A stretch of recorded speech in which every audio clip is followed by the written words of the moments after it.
funk. Thoughts deep, boys steeped in the depths that he sunk. Big stress, depressed in the middle of fall. Sky gray, I lay in the thick of it all. I wonder, how long can a human survive just staying alive or carrying the rest of the tribe? Waiting for the day to arrive or struggling dies, and I be doing way, way more than getting by. So why? Cop myself a cup of coffee, sipping water in it softly, cleansing me of stress I hold. Hey, cop myself a cup of coffee, sipping water in it softly, cleansing me of stress I hold.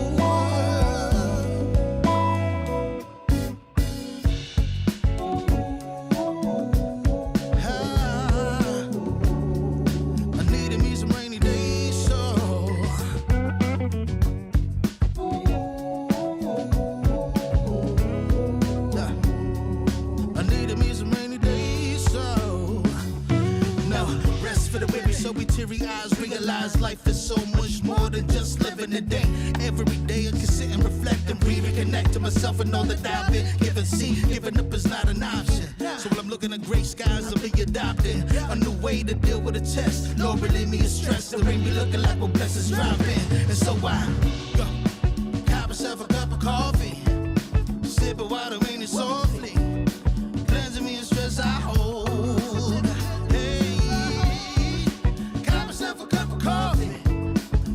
Water in it softly, cleansing me of stress I hold.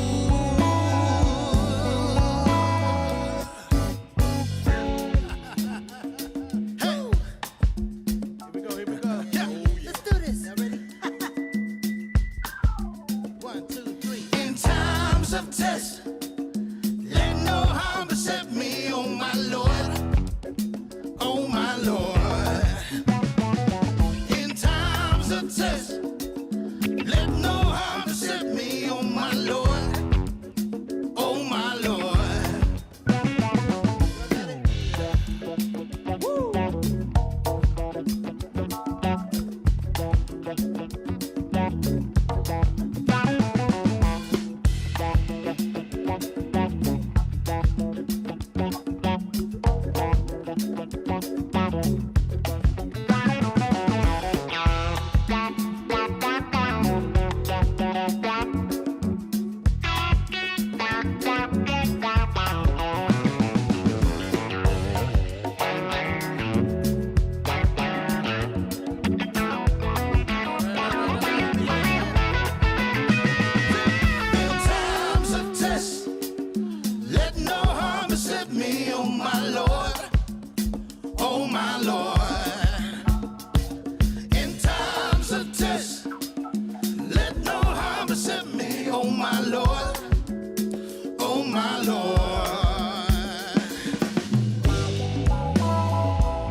Warning, the following image and/or content may be disturbing, offensive to some viewers.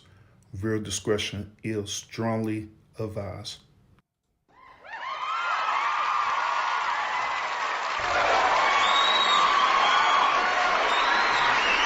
Welcome. Welcome.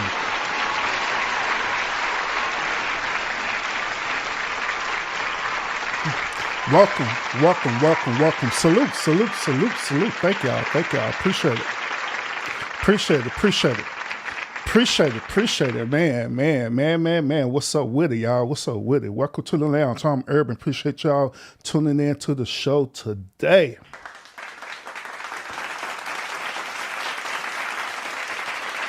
Salute. Like always, we have one hell of a good show tonight, y'all, where we're going to be reviewing a video that one content creator, her name is CherylG. Her channel is known as the Gabowski Morning Show, if I'm not mistaken. We're gonna review a video that she did today, and she was talking about toxic masculinity and talk about the manosphere. And y'all know good and well that Urban talks about toxic masculinity and the manosphere every time over here in the lounge. Sure do.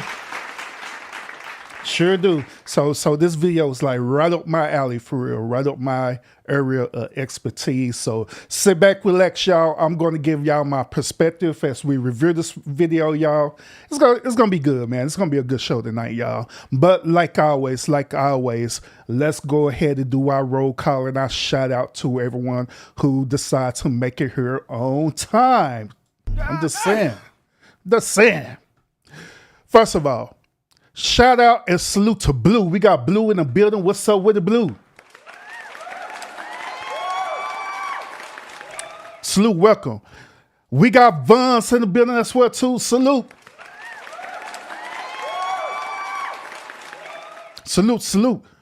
Oh, we got Urban in the building as well too. What's up, Urban?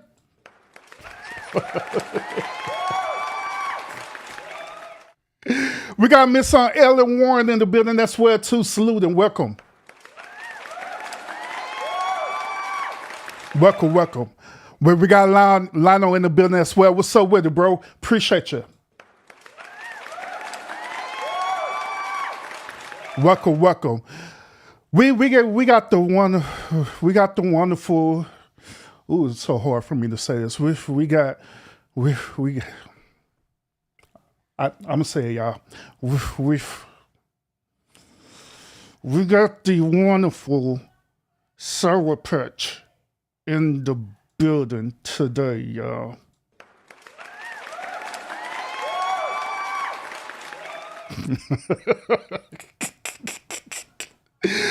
Oh Lord Jesus, man, that took a lot out of me to say that, man. I'm about to get ready to end the stream because I'm tired. Man. I'm tired. Wait, man.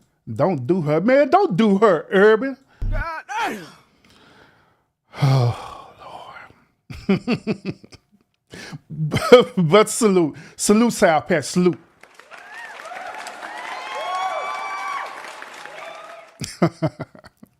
Hey, we got my buddy in the building. Constance is in the building. What's up? What's up? Salute. Welcome, Constance. That's Boss Lady Constance in the building. Day one, along with Sour Patch day one. Them the day ones here. And my other day one, Miles, they're going to pull up as well too. So shout out to them as well.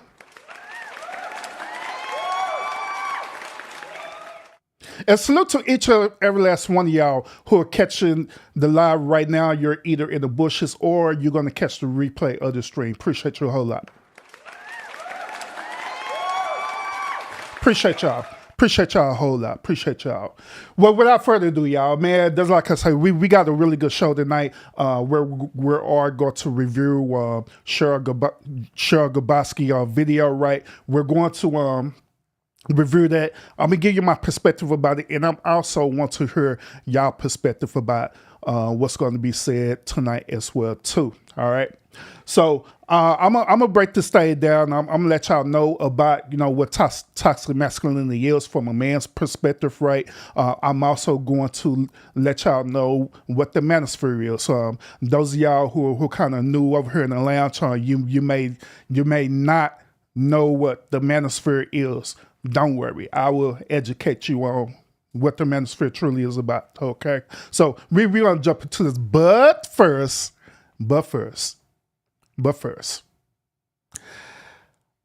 I got a video. Since we on the topic of toxic masculinity, right? Show up, salute. Since we on the topic of toxic masculinity, right? I have a video that I want to share with y'all, and I want to see what y'all think about it. All right. Should I tell y'all what it is?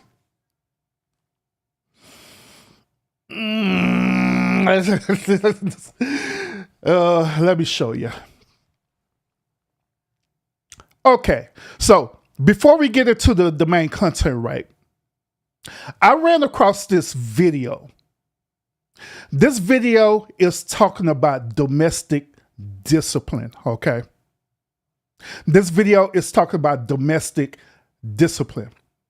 How do y'all feel about domestic discipline? Do y'all even know what domestic discipline is? If you don't, have no fear. Urban is going to explain it to you because, like I say, this is going to tie into a lot of my talking points. This is also going to tie into the main show tonight. So without further ado, let's find out what domestic discipline is, and let me know in the chat, do you agree with this or not? We have been together for 15 years. We're happier than we have ever been. But this couple's secret to a successful marriage is not what you might expect. We have been practicing domestic discipline for roughly 10 years. I think you said you only use your hand. That's not true. And their choice of lifestyle gets a lot of people riled up. People can say, oh, you're abusing your wife, I'm calling the cops. We get a lot of, the woman is brainwashed.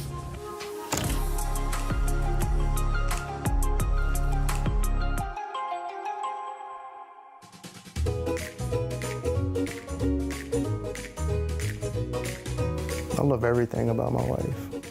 He is very, very loving. Like, he's sensitive and caring and just loving in general. Loving feelings aside, this pair have a set of strict rules that govern their day-to-day relationship. We have been practicing domestic discipline for roughly 10 years.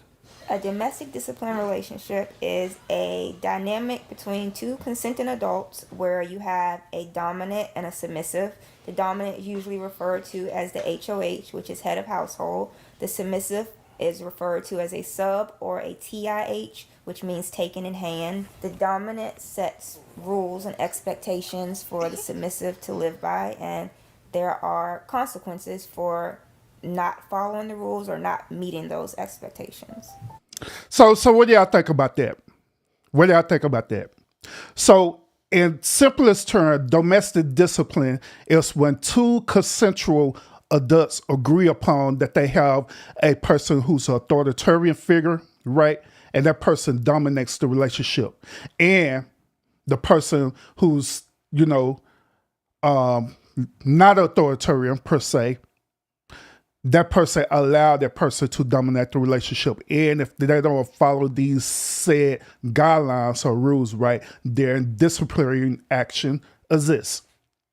These type of disciplinary action could include the person disciplining, with a belt, a ruler.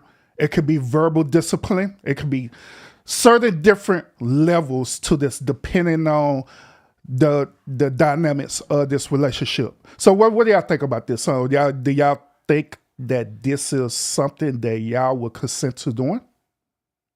Domestic discipline? Let's drop down. Let's see what we got. The 4 Ds are danger, disobedience, disrespect, and dishonesty. Following up on consequences being broken under the 4 Ds, it could be from spanking or writing lines, corner time. Hey, they got the rules posted up on their wall, like, God damn. Yeah. Or just a stern lecture. So I asked her to Jazz, salute everybody. That being submissive is important. It was being submissive is very important. It's a unique quality to have. I will be submissive at all times to my HOH. And I had to write 10 pages worth. 10 pages. I don't find writing. She had to write 10 pages that she had to say that she's going to submit to this dude. That's bullshit. This dude literally have her writing this, right? Literally having her writing this like this is his child. That's bullshit. Lines as demeaning. It's, I guess, just like any other consequence. It's not fun. It's tedious and it sucks, but that's about it. In addition to set punishments for Brandy's rule breaking, there's also set tasks regarding the division of labour around the home. Daily household chores would be dishes, cleaning the kitchen, doing the floors, double checking the bathrooms, make sure they don't need to be deep cleaned. That needs to be in the trash can. Dining room table, our bedroom, and usually 2 to 3 loads of laundry. I do all of the cooking unless it's grilling. He does the grilling. You might be surprised to learn that the idea for this relationship structure didn't come from Lazarus. When Brandy first brought Dee Dee lifestyle to my attention, I felt kind of awkward. I didn't. There's a plot twist, y'all. There's a plot twist. See, I know some of y'all ladies was thinking that old boy the one who thought of this idea of domestic discipline, but nope, y'all were sadly mistaken. It was her who came up with this whole concept with domestic discipline. So what do y'all think about that? What do y'all think about that? That was actually his wife that came up with the whole idea about domestic discipline. Plot twist. Oh, Lord. Really understand why. I kept getting a book recommendation for a book called Spank Your Spouse, Avoid Divorce. A lot of it surprisingly made sense, so I just decided to bring it up to him. At first, I thought I was hurting my wife, and you know, it's just the mind thing on that part where it feels awkward. But looking into it, I understood why. I have never left a mark, considering like a black and purple bruises or anything like that. Why do you guys consider this not abusive? We don't consider it to be abusive. One, because it's consensual. I don't think people consent to being abused. Two, it was my idea, and I had to convince him to do it. There's no... She had to convince this dude. Beta! She had to convince this dude to do it.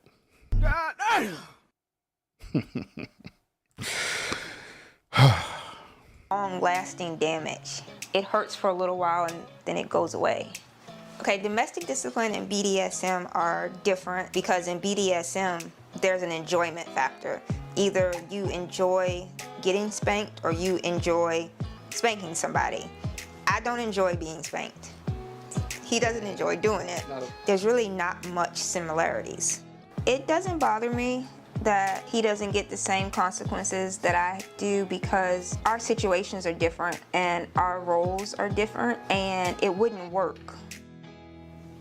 Friends who is also in the lifestyle, this was a safe space where people can talk, people can vent without worrying about husband seeing it. I think most people choose to remain anonymous because they know that they will get judged for what they do. The world sucks when it comes to judging things that they know nothing about. People can say, oh, you're abusing your wife, I'm calling the cops. So we get a lot of the woman is brainwashed and stuff like that. What the hell was doing this?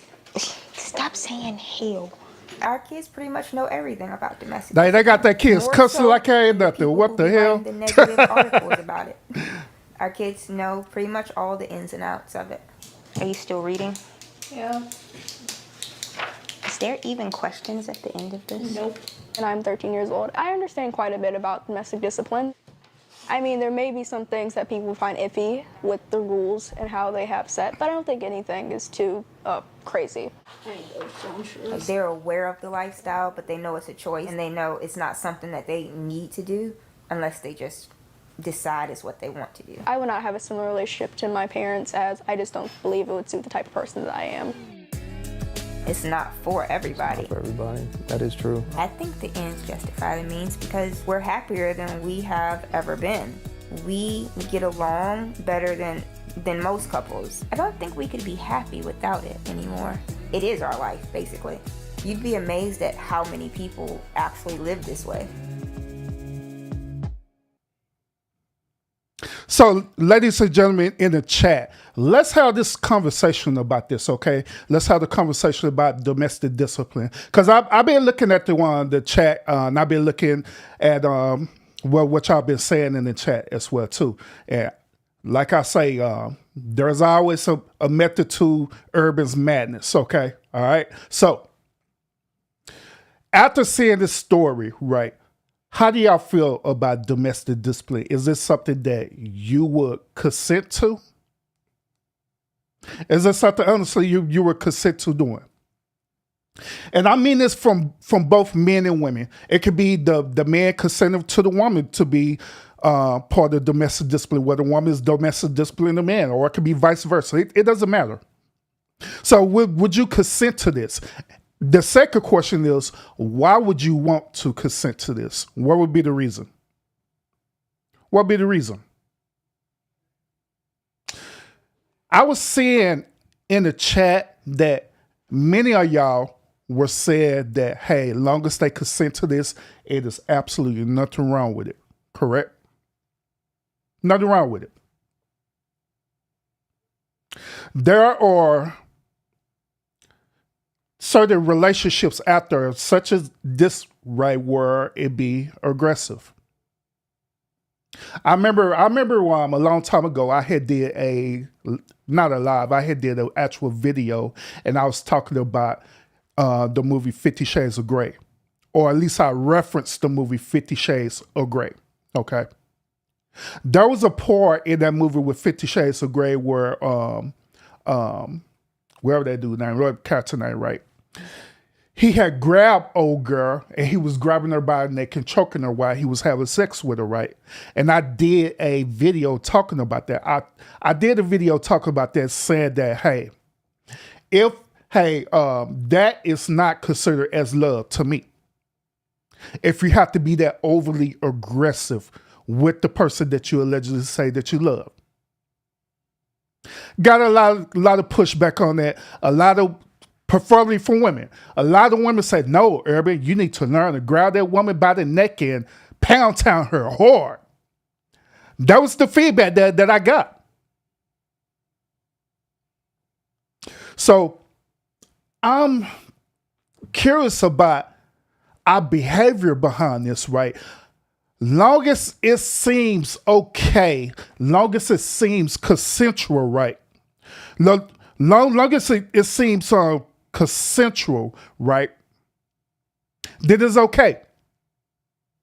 But at the same time, there are many women out there right now who are dealing with this same type of traumatic experience where men will literally grab them and go to pound town on them.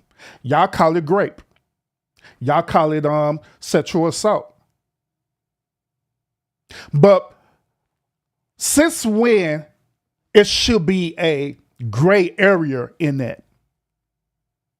If it's considered as rape or if it's considered as sexual assault, why it can't stay in that area? Why it have to be exceptions to the rule? Why? Same thing in this situation about domestic discipline. We translate this into domestic violence, do we not? We translate this to domestic violence. So why is there even a gray area with this where, well, it's domestic discipline. Long as you consent to it, then it's okay. But I want to call cap on y'all. Let it be either you or one of your homegirls, right?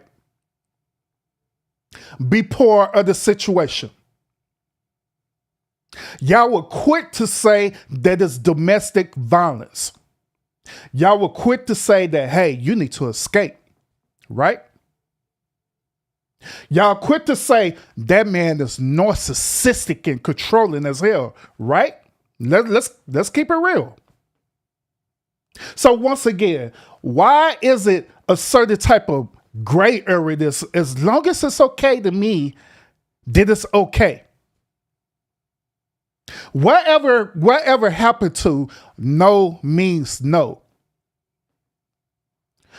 I'm utterly confused about this, okay? And a lot of men are confused about this as well too.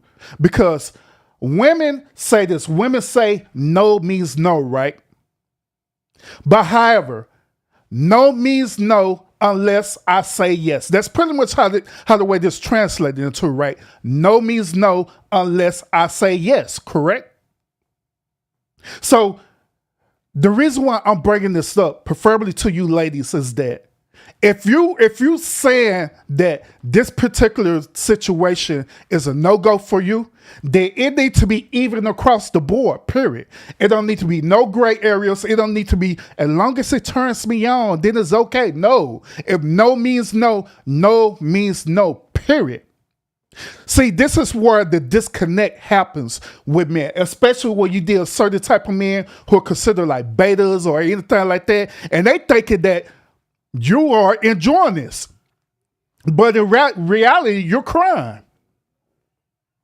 Or how about this? Based on this domestic discipline situation, what if this dude end up going too far with it?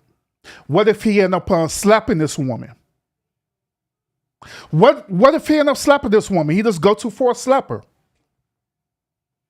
Keep in mind that they consented to this. Consent is consent. Right? So if he end up doing that to her, is that still within on the guidelines of domestic discipline, or do it turns to domestic violence?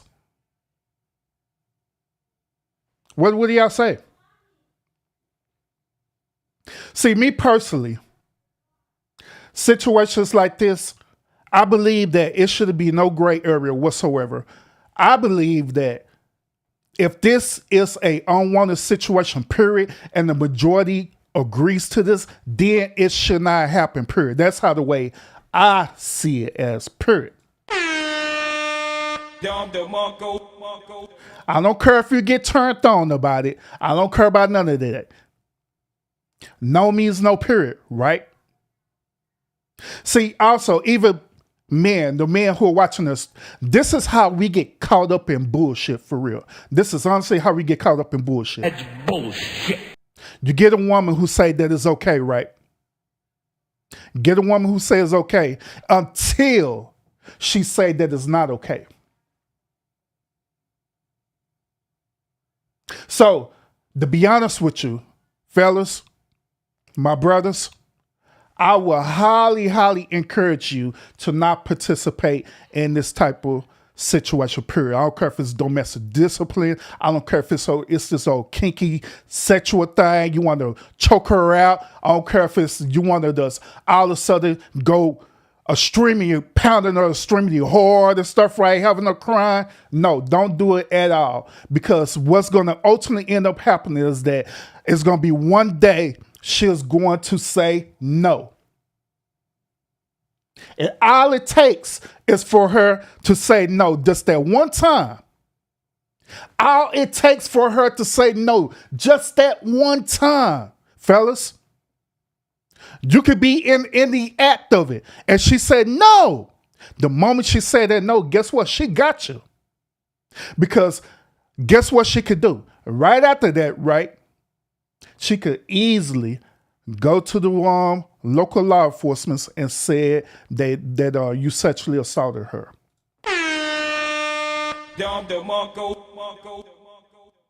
So to prevent all that, fellas, just don't do it, bro. Don't do it at all. Don't participate. I don't care if she want to do that. Babe, I want to try something new. Okay, what new thing you want to try? I want to try you being my discipline me. I want you to discipline me. I want you to hit me with a ruler. I want you to talk crazy to me and make me clean up. Bro, don't fall for it, bro. Don't fall for the bullshit. That's bullshit. Don't do it. Because that yes could easily turn into a no. It been so many men out there, right? It been so many men out there who thought that they had consent with a woman to only find out that she set her caught that dude up, and next thing you know, that dude is up in jail.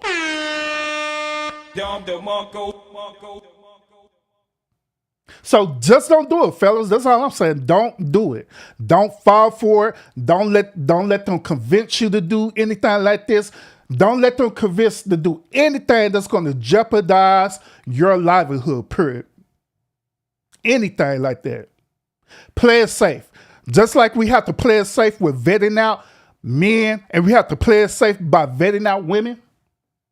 Play it safe in this situation too. That's all I'm saying. Play it safe. That's all I'm saying. Because if not, then you'll absolutely get caught up for real. But that is my perspective, y'all. That is my perspective. So, just like I say, there's a reason why I wanted to share this with y'all, right? Because I'm just like I'm saying, I'm looking at y'all comments and stuff, right? And we get some good feedback. We get us some great feedback. Appreciate it a whole lot. Appreciate it. And also, some salute to everyone who are tuning in right now. I see a lot of people in the building right now, and I see Clever Girl in the building. Salute, welcome, and I see a whole lot of people. If I miss you, I'm sorry, but I see you in the building. Appreciate y'all pulling up. So let's go ahead and jump into the main content right now. We're gonna talk about toxic masculinity. All right, we're gonna talk about it. We're going to talk about it in a way of how CherylG was trying to attempt to talk about it on her platform, okay? So we're going to review what she had to say about this. I'm going to give you my perspective about this, right?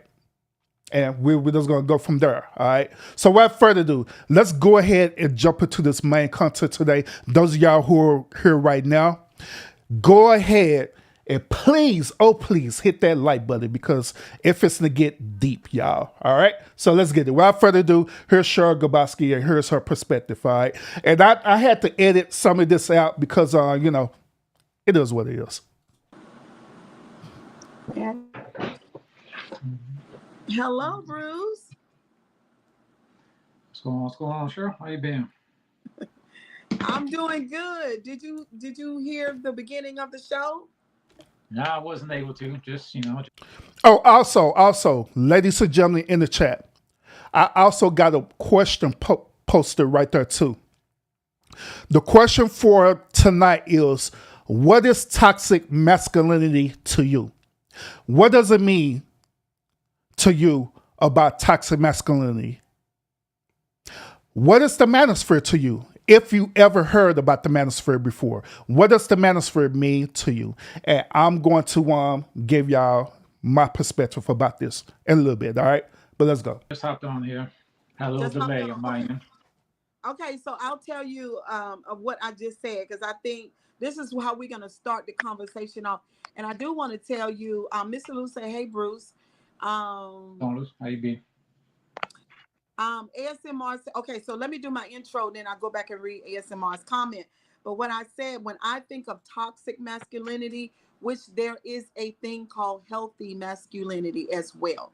So like I said too, this space, we love men, our men over here. I have thousands of men subscribers. I want this to be a place where where it's fair, but we want to have an adult conversation about the toxic masculinity and beyond. So what I said, when I think of toxic masculinity, I think of somebody who's domineering, someone who's controlling, someone who. Hey, real quick. I do want to address what Clever Girl said. Real quick. Clever Girl said. Clever Girl said, it's not even hard to figure out if you have consent. All you have to do is ask. So here's the thing about this, Clever Girl. There have been situations too where the man had confirmed consent with the woman. Okay. Once again, the man have confirmed consent with the woman. And they go ahead and go through the whole act or whatever it is that they're doing. To only find out that in the grand scheme of things, this woman was only trying to get this dude caught up. This woman is literally just trying to trap this dude. And there's many women who do that. I'm going to give you an example of this. A lot of women who are considered as vixens, right? Or video vixens, right?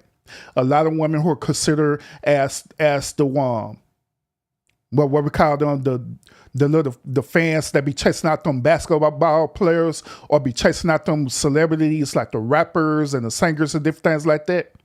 They do things like this purposely. They do things like this purposely to set up a lawsuit to try to sue this dude for money. They'll literally threaten this dude. They'll lawyer up and said that I didn't consent to this when they did consent to it. I'm gonna give y'all an example. I just thought about this. I'm gonna give y'all an example of this. Y'all remember years ago, right?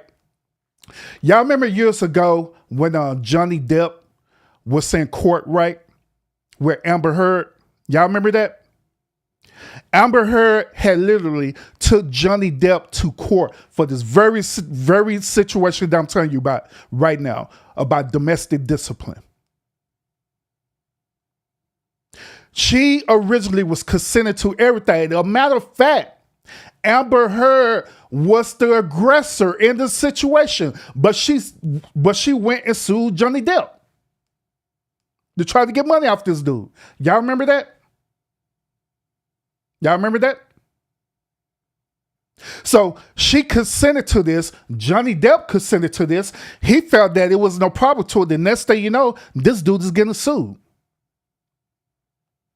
On the grounds that Amber Heard is said that he was being violent with her. Not only she tried to take this dude money, she tried to get this dude locked up. Try to get this dude locked up. That's bullshit. So that's why I'm saying to y'all that, hey, just don't do it at all, because at any given time, that yes could turn into a no. Ladies, we as men, we deal with this all the time. It could be a woman who we interested in, right? The woman could be going through the whole process of wanting to have sex with you, right? The woman could go through the whole entire process. Come over to your house or come over to her house, right? She'll invite you over to Netflix and chill. She dressing up in clothes or whatever and stuff, right? You know what I'm saying? Y'all know the clothes y'all be wearing, right? Cook this dude dinner. Be flirting with this dude, right? Jump on this dude's lap, start kissing on this dude, right? Then when it comes to the point when this dude trying to penetrate her, right? She said, no, I don't want to. I changed my mind. So should the dude continue? Or should he go ahead and get up? Every last one of y'all, especially you women, y'all will instantly say, no, he should stop. Even though y'all originally consent to it. Say I'm lying. But these are the situations that men go through.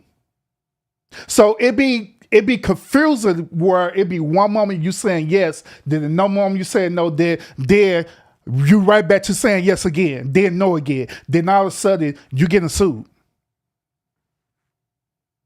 So that's what I'm saying about it. That's why I'm telling the dudes, just don't do it at all. Don't get yourself caught up. Who's unemotional and someone who can be a brute and a bully. When I think of toxic masculinity. Those are the things that come into play with me. We are waiting for Omni too, my son, and he's not hit the link yet. But yeah, those are just some of the things that I'm thinking about when I think of that. Quick So question. what do you think about that? Do you feel women can have those traits? Yeah, but we're not talking about women. See, right off the bat, when this dude asked her, "Can women have these traits?" and she rebutted back by saying, "We're not talking about women." To me, that is an automatic windmill. To me, that is a automatic moving the goalposts. Even though the overall conversation is about toxic masculinity and talk about the manosphere, right? We have to have a honest conversation about it. Okay? Meaning that you can't talk about toxic masculinity without talking about toxic femininity as well too. Let's keep it real.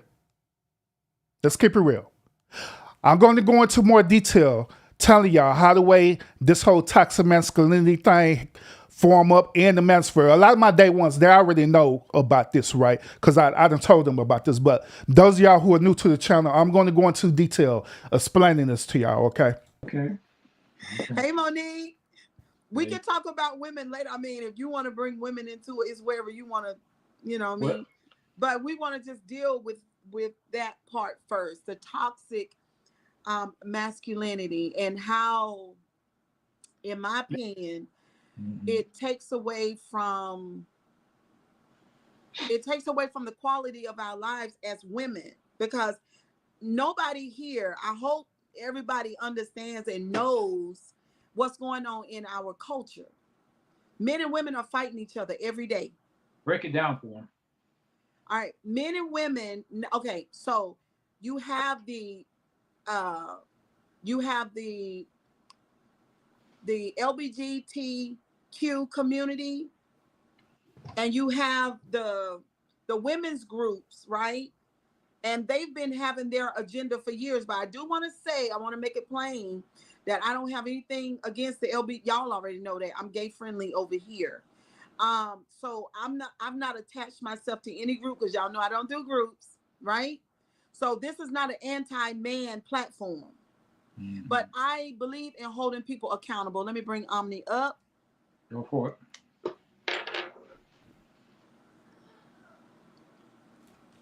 Hello. All right. Peace and blessings, love and light. Ashe. Ashe.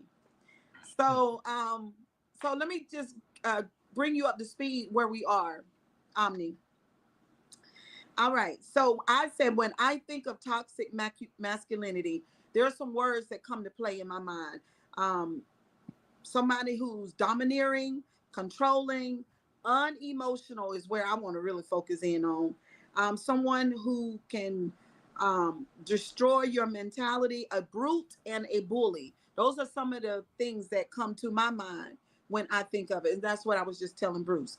I also was saying to Bruce that in our society, that men and women are fighting each other really bad. Like it's just a fight. Like traditionally, long time ago, men and women worked together for the common good of having a family and growing economically and being solid people in the community, just like as a people to push our people in our country further. Used to be that, but now with social media, men and women are against each other. So that's what I said as of yet, Omni. Well, it's not social media per se that's pushing men and women against each other. It's the social norms that's really causing this situation to happen, to be honest. But once again, she's giving her definition about toxic masculinity, right? One of the key things that I want to focus in on her definition is this. She was saying that these type of men are unemotional. But personally, to me, I bet the differ. These men are very very emotional per se. The reason why these men are very emotional is for the simple fact that they had dealt with traumatic experiences with whatever type of woman that they dealt with. That's what it is. We all have dealt with traumatic relationships through our lifetime. I didn't dealt with it. I'm pretty sure those of y'all in the chat, y'all have dealt with it as well too. But the thing about it is this: it's what we do with that. It's what we end up learning from it. It's what's going to cause us to either grow from it and to mature from it, or it's going to take us down a spiral path, a spiral downward path. Okay. Now, with that being said, let me explain to y'all about the whole concept about the manosphere, and also explain to you about the whole concept about toxic masculinity. Okay. And I'm going to explain to you how it end up infiltrating Black Americans. Okay. The manosphere is this. The manosphere originally started with white people, okay?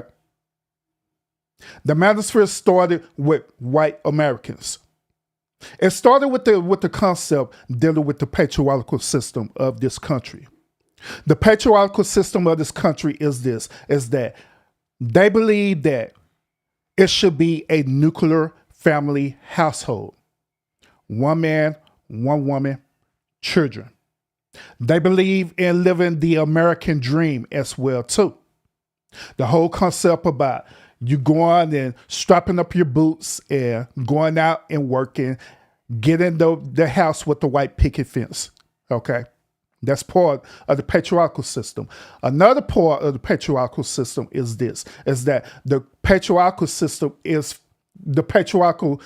foundation is rooted upon Christianity. Okay. Once again, it is rooted upon Christianity. All right.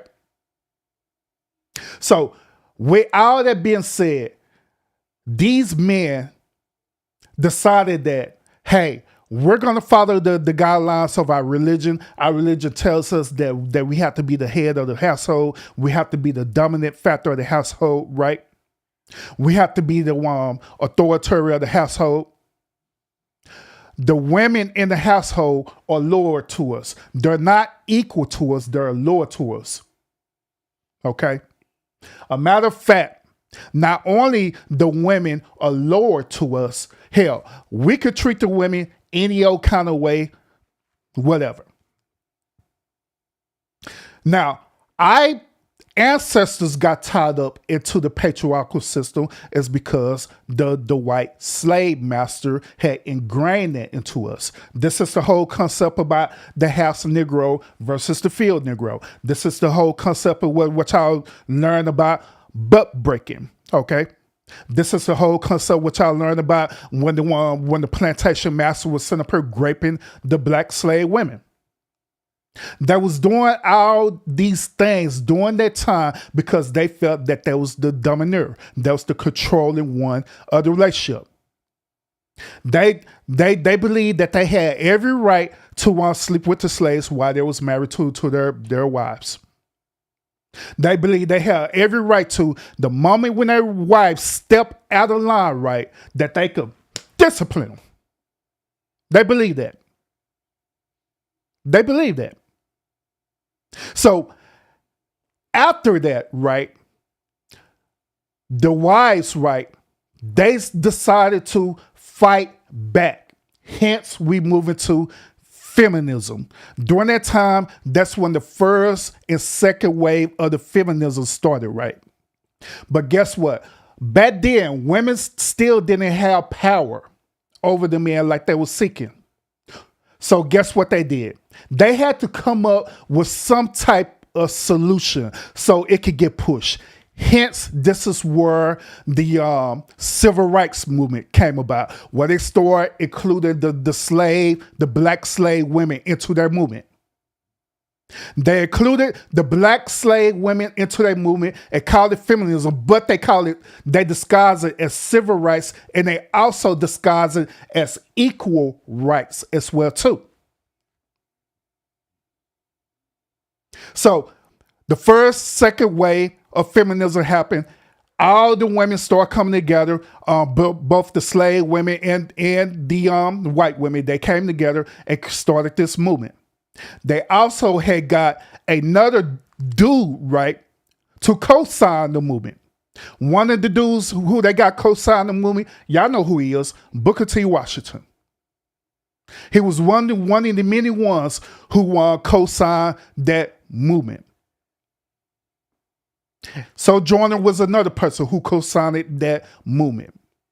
But the reason why they co-signed that movement is because they co-signed it because of equal rights and civil rights, because they wanted black people to be free and also have rights in this country. So therefore, throughout the whole concept about the whole patriarchal system, right, there was having pushback on that, created the feminism movement. Black women started becoming involved in the feminism movement. Eventually, the feminism movement started going into the third and fourth wave. The third and fourth wave is dealing with what we call the modern day women. The modern day women, after when they got their rights to vote, after when they got their rights to work, right? They said that there wasn't enough.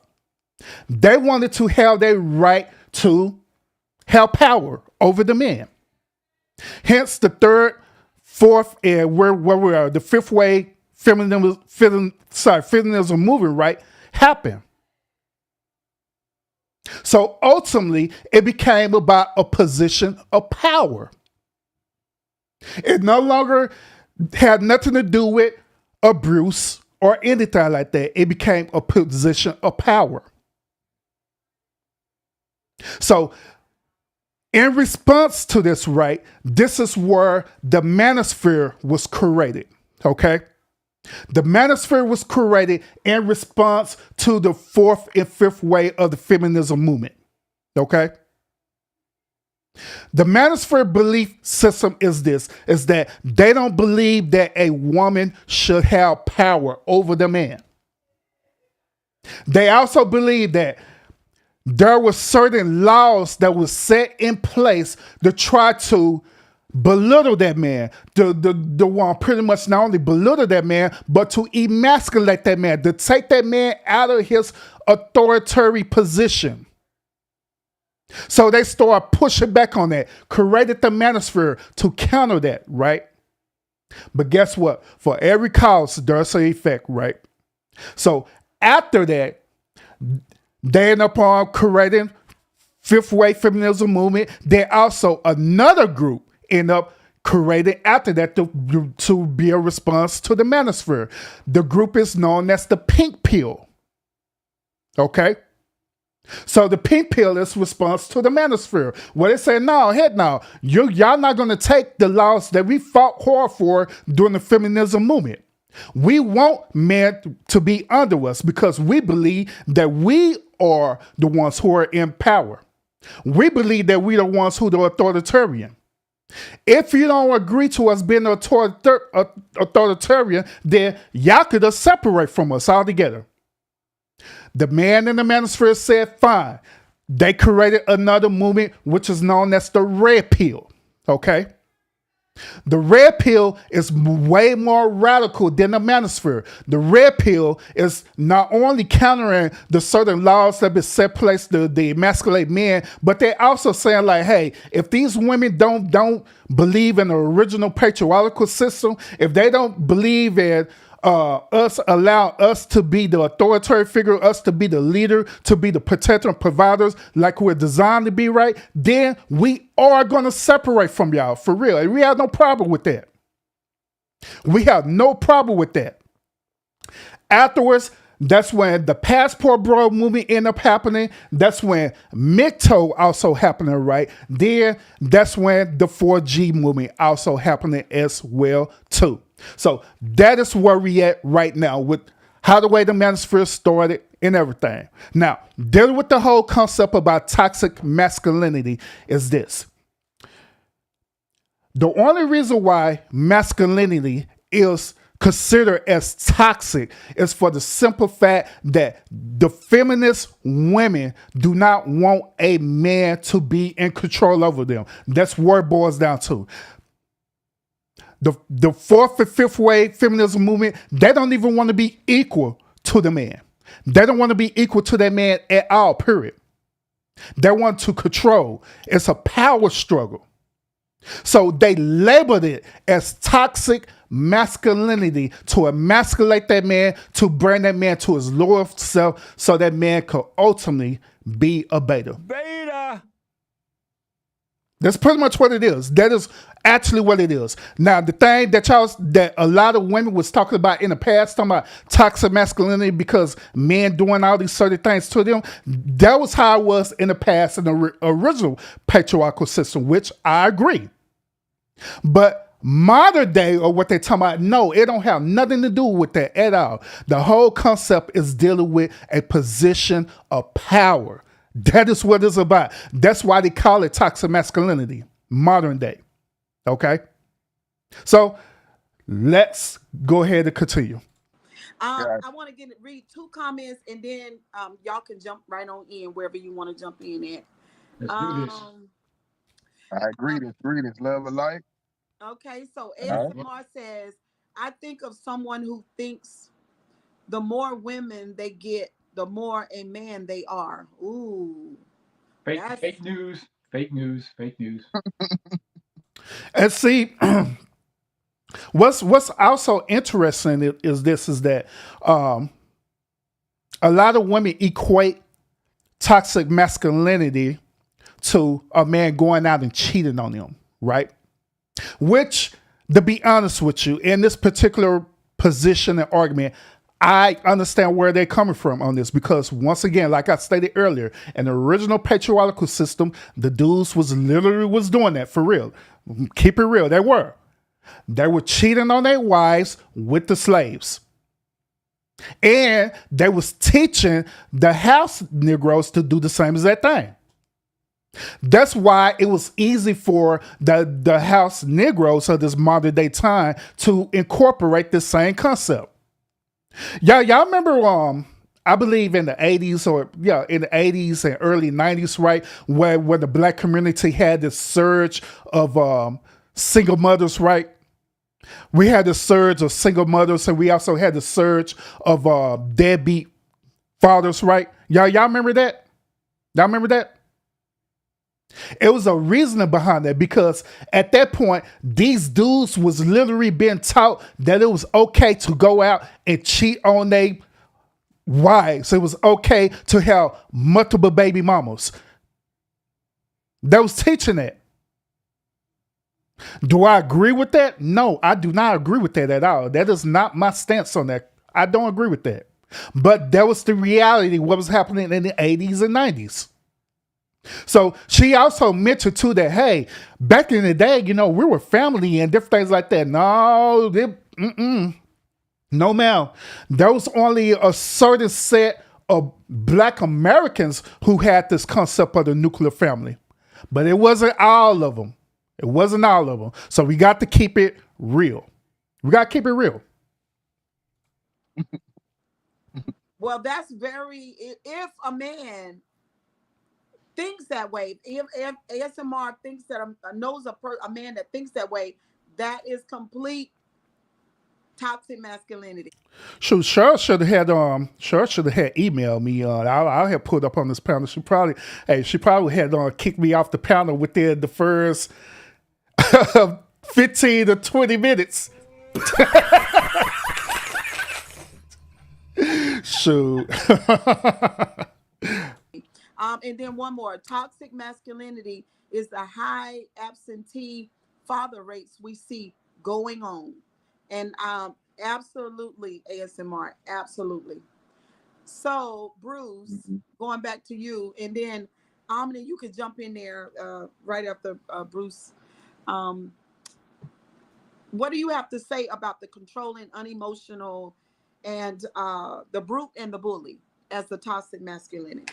As a man, I'm gonna say like this. I mean, ladies and gentlemen, if that's who a man is, then that's who he is. Why is he in your circle if he's like that? That's my first question.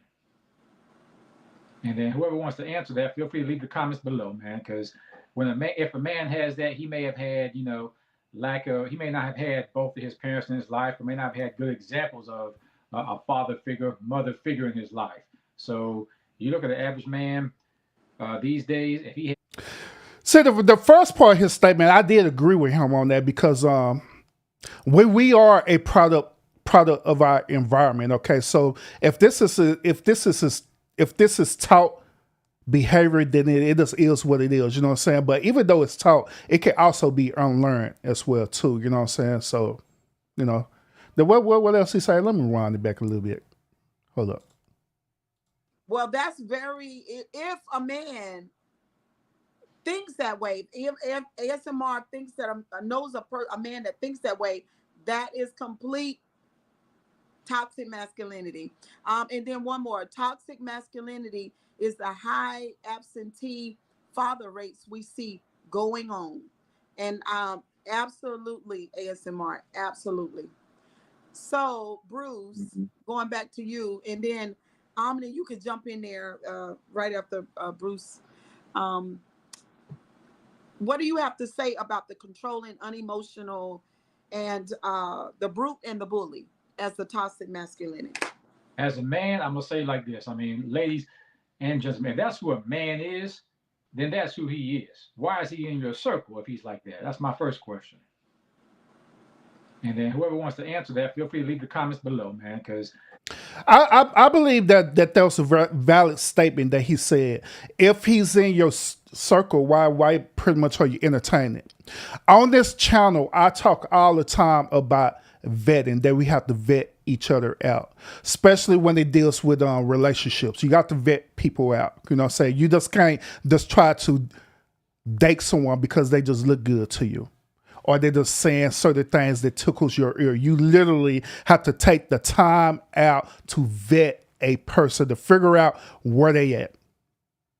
You got to take time out to figure out exactly where they at and see if they're a good fit for you. Because just like you say, you don't never know where this dude upbringing is. You don't never know if he been taught this learned behavior or not. You know what I'm saying? Same thing with the woman as well too. You don't never know if she been taught a certain type of learned behavior as well too. So that's why vetting is very important. If a man has that, he may have had, he may not have had both of his parents in his life, or may not have had good examples of a father figure, mother figure in his life. So you look at the average man these days, if he has too much of that in his system, I mean, don't think you can come in that man's life and change him. He has to want to change himself. And there's a lot of men, a lot of people like that, I should say, who don't see nothing wrong with it. And when he or she don't see something wrong with it, there's no need for that man to be in your circle, because he's not going to change for you. He has to.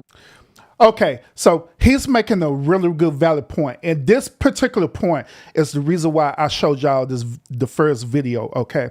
Now, many of y'all in the chat, when I showed this first video, right, many of y'all was said that as long as it's consent, then it's okay, right? As long as it's consent, then it's okay. But I kept rebutting y'all and telling y'all that no. There have to be a line drawn, you know what I'm saying? There have to be a line drawn. It either have to be yes or no. If the overall majority considered this behavior as toxic, then that's how the way it need to be, period. It don't need to be, as long as she feel fine about it, then I'm okay with it. Let's say in this situation, right? Let's say in the situation that toxic masculinity is something that y'all consider to, right? How do y'all feel about that? Once again, let's say the situation that toxic masculinity is something that y'all consent to, that y'all see is okay, that y'all say that it's okay for that man to go around and slang his pee-pee around every woman, That is okay for him to go ahead and have multiple baby mamas. That is okay for him to cheat on you. Long as you consent to it, it's okay, right? Long as you happy about it, it's okay, right? And I want to challenge y'all on this because many of y'all sisters right now who are in these type of relationships, knowing good and well that this you call this dude toxic, right? But y'all congratulate it, y'all celebrate it. Give y'all an example, and I know this is a movie, but let me give y'all an example. The whole concept about the movie with Baby Boy, with Tyrese, right? That whole entire movie dealt with toxic masculinity throughout the whole entire movie. It dealt with not only toxic masculinity, but it also dealt with toxic femininity, did it not? The character Jody was a toxic dude, was he not? But yet it's still Yvette, who was a toxic woman, she allowed this stuff to happen. As long as he stroked her good, as long as he did everything to make her feel good, then it was okay, right? You could consent to that. But guess what was happening throughout that whole entire movie? She was sitting up here flip-flopping. One moment she's saying yes, the next moment she's saying no. The one moment she's saying yes, the next moment she's saying no. Right? So, my question is this once again. Should we honestly be consenting to toxic masculinity? Because your sisters do it. Should we? I say no. I say no, but some of y'all would say, yeah, well, as long as you consent to it, it don't matter. I don't care. As long as you matter, I don't care. That's you. Do you, boo-boo.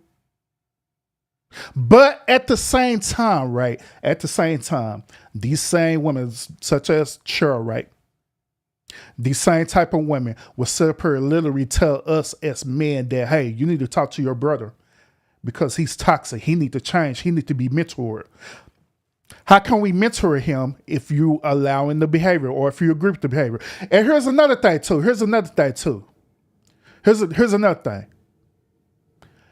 Many women will sit up here and say that if this dude don't behave in a certain way, they would call that dude a what?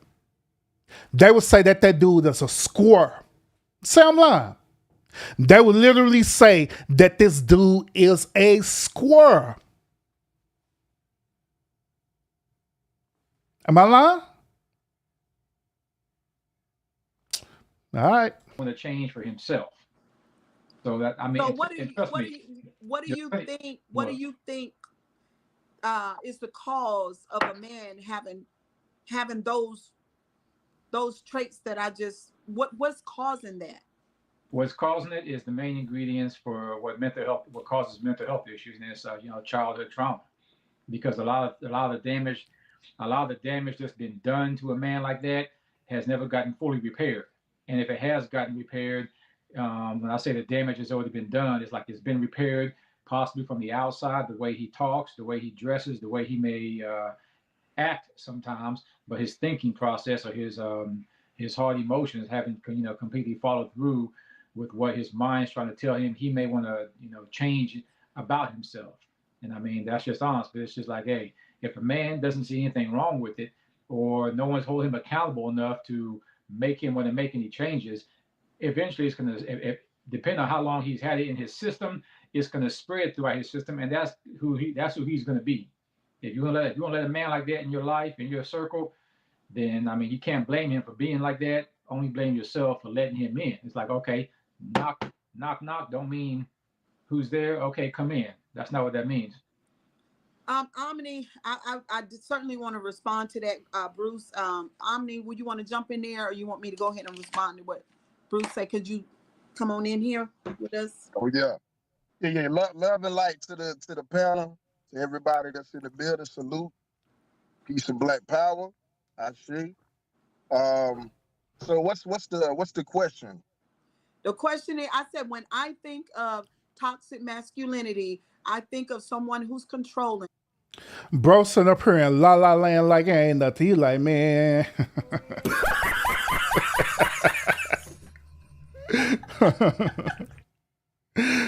Man. Not even paying attention. I don't know where he was, where his mind was at, but yeah. Someone who's unemotional, someone who is a brute and a bully to women and children. Okay, gotcha. Well, I would say that toxic masculinity does exist, but just because a man is being a man doesn't make him toxic as well. I feel like what separates a man and a woman biologically is testosterone and estrogen. And so men produce more testosterone, which gives them more, masculine characteristics. And females produce more estrogen, which gives them more feminine characteristics. And so I don't believe in trying to like change the nature of a thing. Like the best thing to do is to go at it at an approach of understanding the nature, of a thing. I understand where he was coming from. He looking at it from more from a biological and also from a spiritual perspective. Okay, so basically he's saying this. He's saying that okay, it is in a man nature naturally to be masculine. Okay, it is in a woman nature to naturally be feminine. Okay, it is in nature period to have a positive and a negative, okay, to balance everything now, which I understand now. I understand this concept. But however, I have to be with Cheryl on this one. That was not what she was talking about, all right? Her whole argument is this. Her whole argument is that she's dealing with preferably with men who are aggressive in a negative way, which I understand. I get it. That's her whole entire argument. But at the same time, right, just because that dude is aggressive, that doesn't necessarily mean that he's in a way toxic. That goes to a lot of factors that deals with that woman. It can either means that she consented to this and this does a natural response of what he's doing because she's allowing it to happen, or it could be literally that he's toxic. I don't know, but just like I said, if it's considered as toxic, then it have to be across the board. I don't believe in all that consensual stuff at all. Period. I don't. And so, Okay. Well, thank you very much. It seems like both of you guys to me. Listen, ladies, I am looking for another female who would want to come up on the panel with me. I would say this. I really feel like that women can do anything, women power forever. Thank you, Christopher. I wanted you guys to deal with the climate of this toxic. When you think of the word toxic, when I think of toxic, I think of something that needs to be put in the trash, something that needs to go, not even something that needs to be managed, but something that needs to be destroyed, something that needs to be discarded and put away. Toxic. So it means poisonous, like harmful. So I said controlling. Let's just break it down. What does it mean for a masculine man to be controlling? What does that look like? What does it look like for a man to be controlling? So some women, what's crazy is some women look for that in a man because some women don't completely. I'll say that word completely. Go grab a dictionary, look up what completely means. Completely know who she is as a woman, and no, sometimes she's used to that. I don't think we need to grab a dictionary to know what completely means. No, well, some people. I said that. God dang, Cheryl, what the hell? God Damn. That's bullshit. All right. So, Cheryl living her on sprinkle era, man. She looks like, damn. Just told that dude, we don't need no dictionary, bro. Sure, because some people miss when I say that. They think I'm talking about the entire. No, I'm saying completely. She knows who she is. Out of 100%, she probably knows who she is about 40, 50, or 60%. But I mean, as a whole, some women who do not know who she is as a complete woman will look for that in a man. Now, And we always wondering this why. is the thing, Bruce. Because this is the thing. This is the second comment that you made, and I feel like what you're doing is you're blaming the woman. No, I'm not blaming. Yeah, that's what. Because you actually use the word blame in your first statement that you made. If a woman is dealing with a toxic man, this is her fault. So that's blaming. If you want No, Cheryl. We're not gonna do that. We're not gonna do that. That's bullshit. Nah, we're not gonna do that. All he did was make a anecdotal statement based on his anecdotal experience. Okay, that's all he was doing. He was not blaming women. Like even right now, my whole entire stance on this, I never at once blame women or men. I'm only acknowledging the behavior for what it is. Period. That's not blaming. Okay. That's not blaming. It's not victim blaming, whatever you want to call it. To me, whenever a person do this, right, when they constantly try to windmill their way out of this situation, or they try to move the goalpost, to me, that displays a certain type of controlling behavior where they got to be right. Whenever that goes into that dynamics, that means that person is a narcissist, like it ain't nothing. I'm just saying, well, you just got to be right all the time. But that's not what we. That's not. I'm saying that because I said before.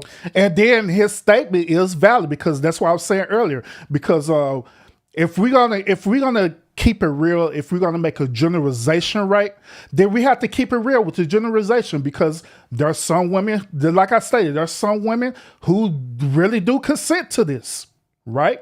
And there are other women who don't consent to this at all. Okay, but if we're talking about a certain type of woman, then we need to define that certain type of woman. This is something that I do over here on the lounge, right? Whenever I have certain type of conversations, I make sure that I let people know specifically what type of person I'm talking about. Sometimes I'll say women in general. Other times I'll say modern day women. Whenever I say modern day women, right? Whenever I say modern day women, I'm talking about women with a certain type of behavior problem.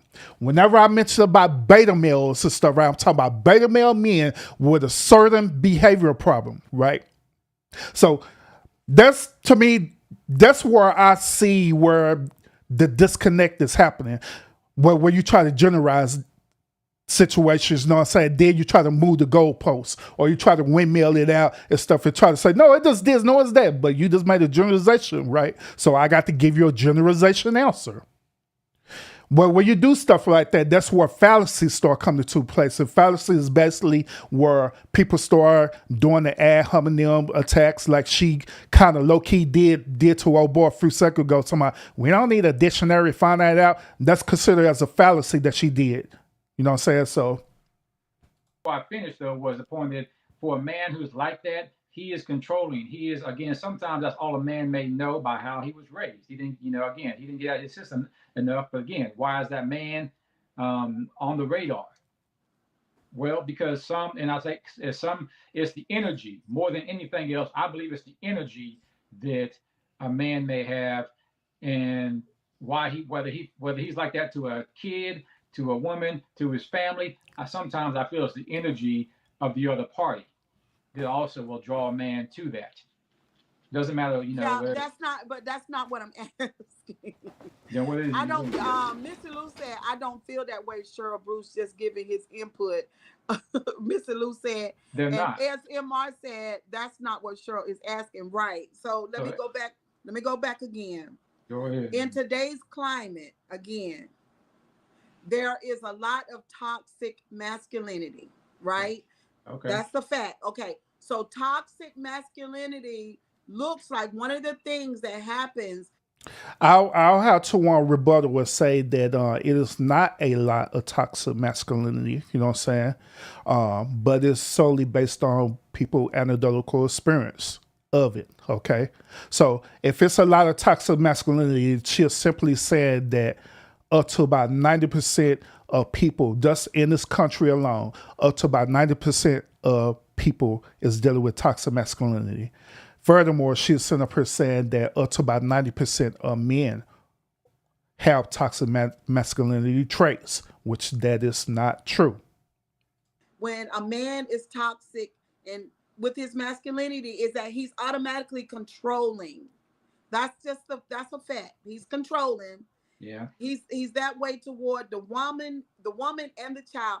He's also very much unemotional, meaning that he has low to none emotional intelligence. Now, let me just say,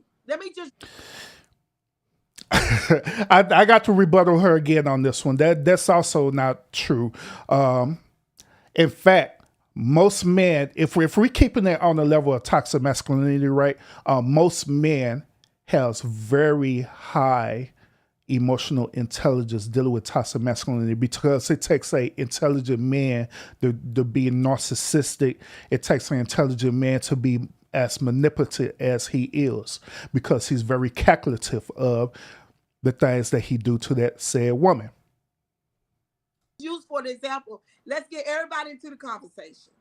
We're going to use Joe Jackson. We're going to use Michael Jackson's father. Okay. Good example. Okay, because everybody knows him. Okay? Mm-hmm. Everybody know him. Now, he was controlling, yes? He was. That there is, I believe, within his gene or within his own childhood trauma of, like I said, damage done that never got fully repaired or never even got looked at as an issue in his case. I mean, he is definitely a hands down a toxic man. I don't know if he's still the same way to this day. No, or I think what. he's dead. Mm-hmm. I mean, that's something. Well, before he passed, you know what I mean? Before he passed, I don't know if he was still that way before he passed. Is what I meant. Yeah.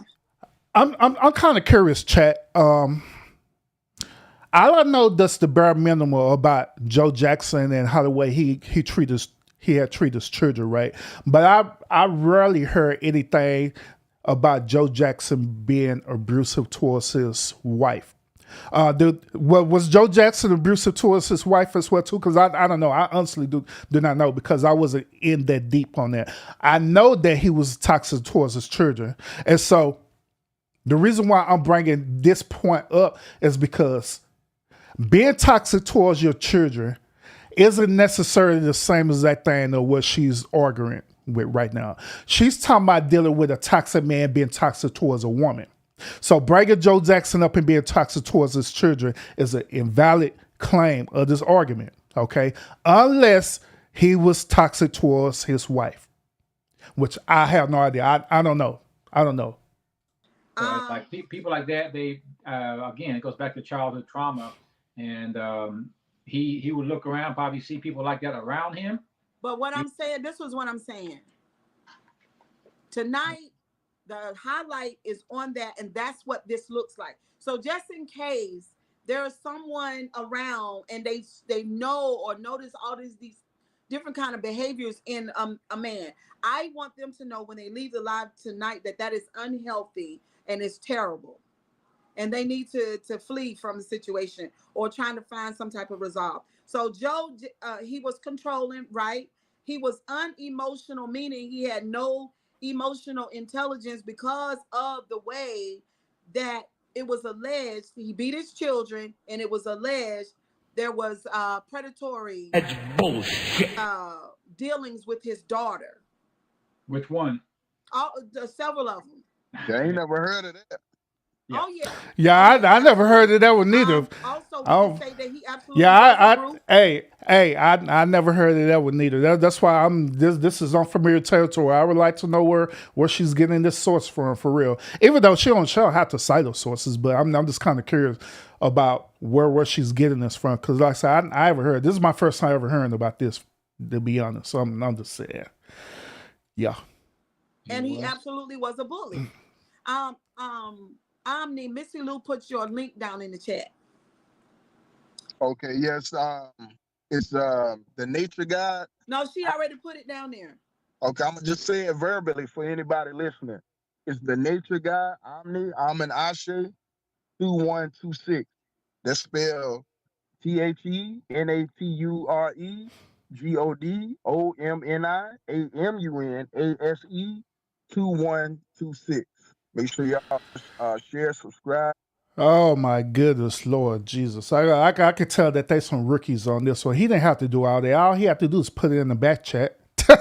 That's all he had to do is put it in the back chat or whatever, right? Or go to the main live and just type it in himself, or get one of the moderators to do that. I don't know. Bruce, you want? And check it out. It's some good content on the page. Pretty much is education based content, historical, literacy and scientific literacy for indigenous people. So that's what it's about. Bruce, you want to share your information? I don't have my link with me or anything at the moment, but I mean my station here on YouTube is Chaos Conversation, where we talk about relationships, and we also do mention mental health issues in relationships, because we finally realize how big of a factor that is in any relationship or partnership or friendship that one has. So, George, salute, you can also find us welcome. here on YouTube at Chaos Conversation. You may have to look through a few links because we're not the. I just noticed that we're not the biggest show on there that carries that name, but we've been around for 6 years doing that, and yeah, it's definitely what life is about, man. Trying to show the world, man, everything they probably weren't taught in school. Okay.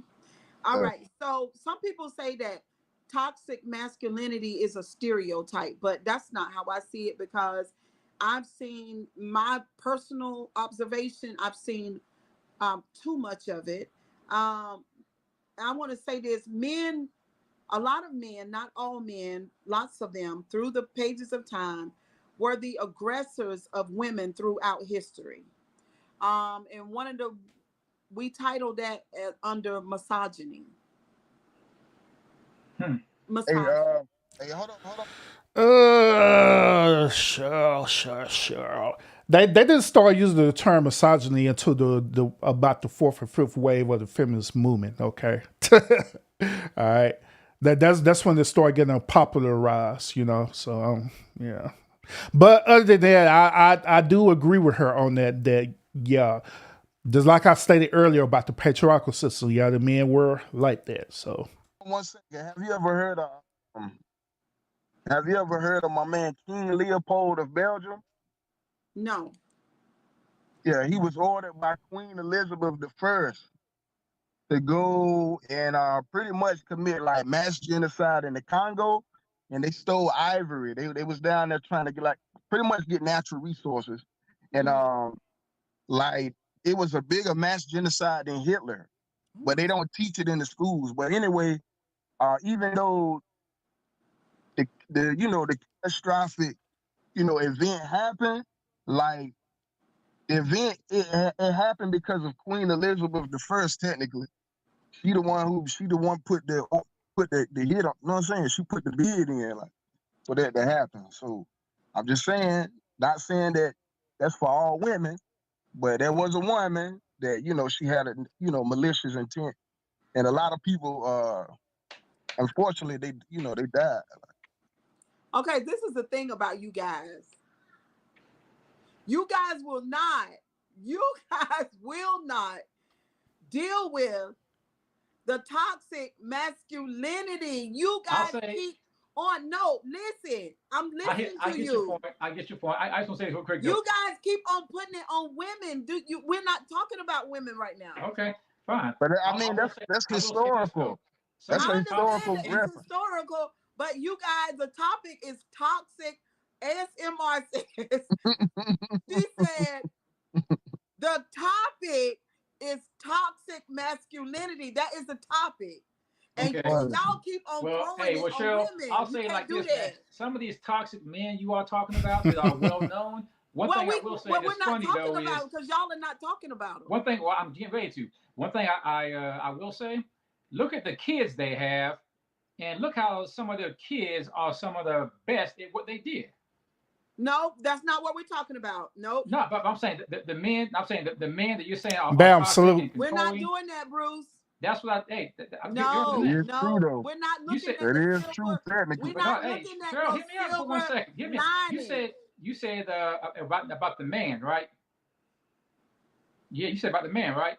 All I'm saying is, all I'm saying is, some men, not all of them, but some men who were like that, or probably still are like that, they don't just have issues or bad vibes or bad energy that they're bringing. They may bring that in life in general. How they got that way, again, it normally started in childhood, but they do bring a tad bit of of um of good.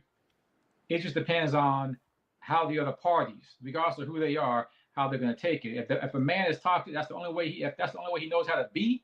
I mean, what do you want him to do?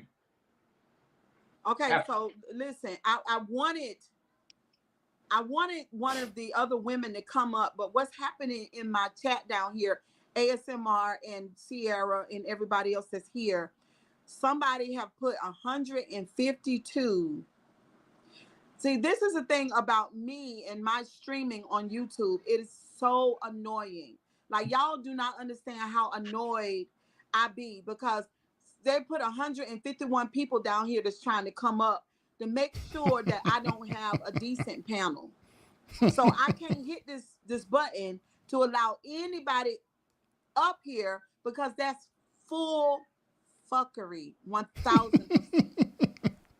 It's just them sabotaging my ability to stream and to be a fantastic content creator on YouTube. And I go through this all the time.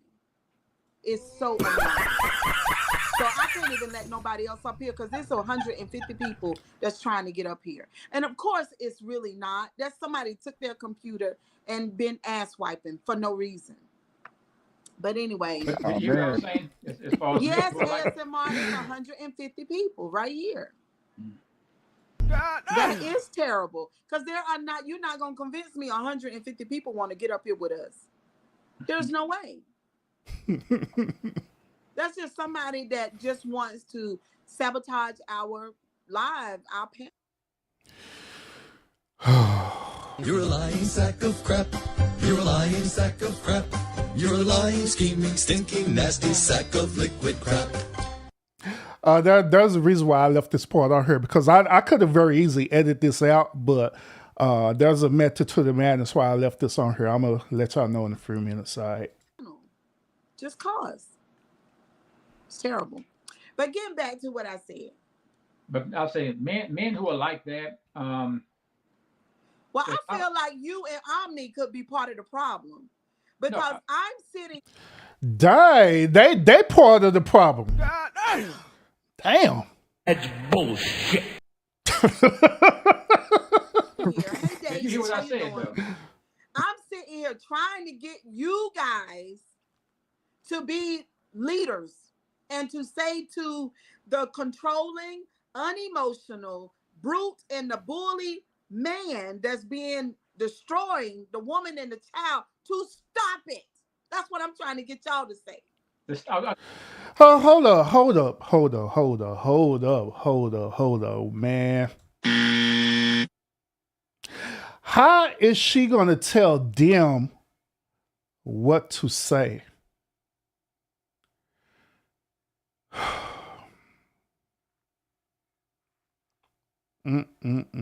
That's bullshit. All right, so while we're having this brief interlude, real quick, y'all, let me explain this to y'all real quick. We're gonna get right back to the main show. All right, so all right, first of all, shout out to everyone who's in the chat right now. Appreciate y'all participation. Appreciate y'all. Make sure y'all hit that thumbs up as you come into the lounge, y'all. So the reason why I purposely recorded that right and left it in here is to prove my point once again about StreamYard. Everybody, including George Chit Chat, know good or well I do not like StreamYard. That's bullshit. I hate StreamYard with a passion. I hate StreamYard. Lord Jesus, I hate StreamYard with a passion. I really do. I really do. One of the main reasons is because of what was happening with her. I know what was going on, okay? I know exactly what happened to her. She ended up dropping the link, right? She had dropped the link, and she ended up having that link drop, and all them trolls start flooding her section. That's also what ended up happening. That's what ended up happening to her. Then on top of that, not only there was flooding that on green screen part, right? Not green screen, green room. Not only that was flooding the green room, right? But that was also flooding the back chat, because a little weird glitch that StreamYard got is that the moment when you get accepted into going in there, right, in the green room, you could come in on the back chat. And so they could put whatever they want to in the back chat. So I believe what Cheryl was doing was up here just letting people just be in the green room, right? And they start coming in the back chat, start flooding that. This is the reason why I hate StreamYard to the passion. I stream it all to the passion because any given time, them trolls could come up and troll your StreamYard. They could go into the back chat, right? All kind of crazy stuff in the back chat until you finally just block them, which that takes a lot out of you because you are already live. You're already in the middle of doing your show. Do you have to deal with this unnecessary fuckery? Right? Then another reason why I hate StreamYard is for the simple fact when you have people on the panel, when you mute that person, they can automatically unmute themselves. I hate that. I hate that with a passion. That's bullshit. I do. I hate it with a passion.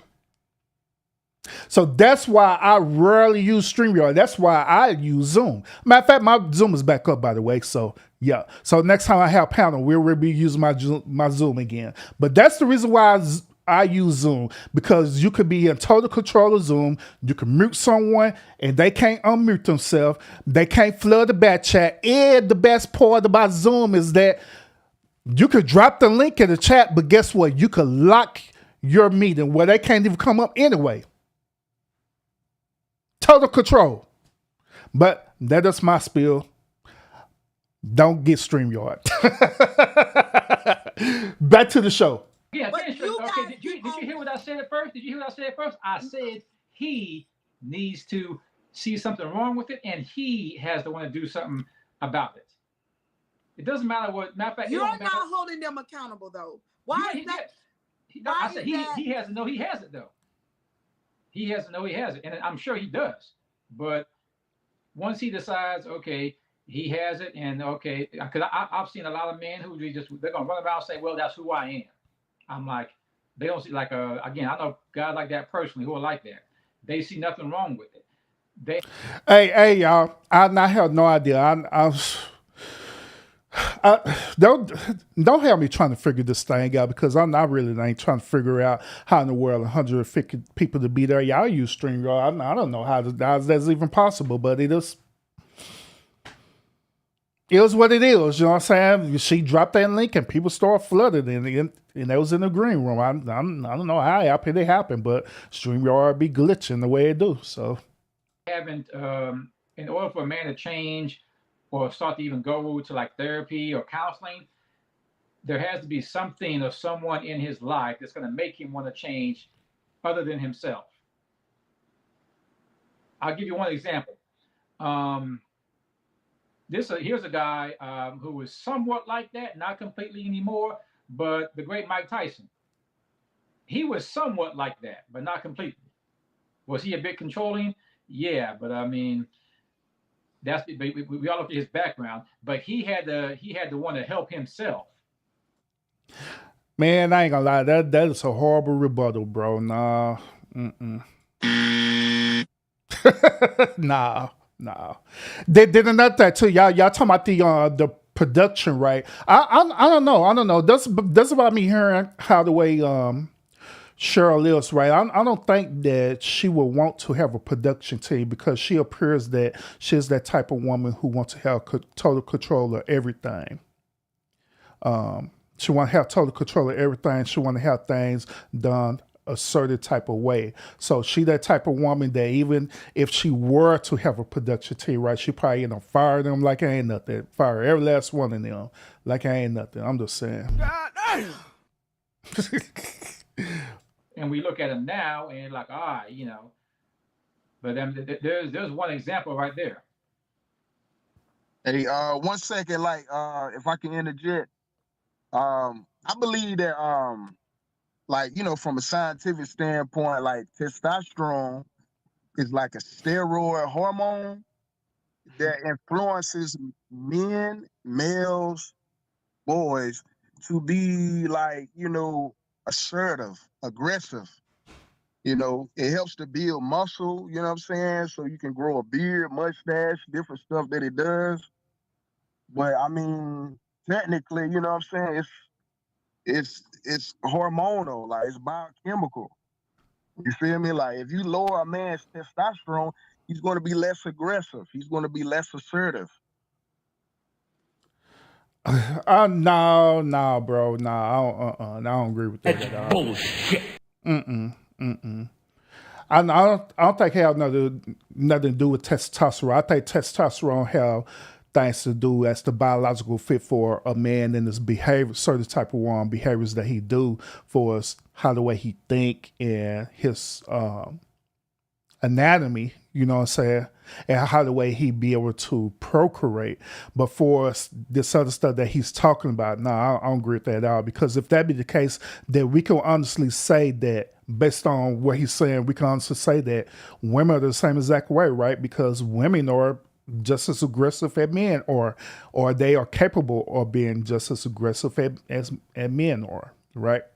So yeah, But I'm not talking about testosterone. I'm But I talking mean, about abuse. I'm testosterone talking is about abuse. I understand, but I'm just saying from a scientific standpoint, it's a part of what makes a man a man. So Abuse?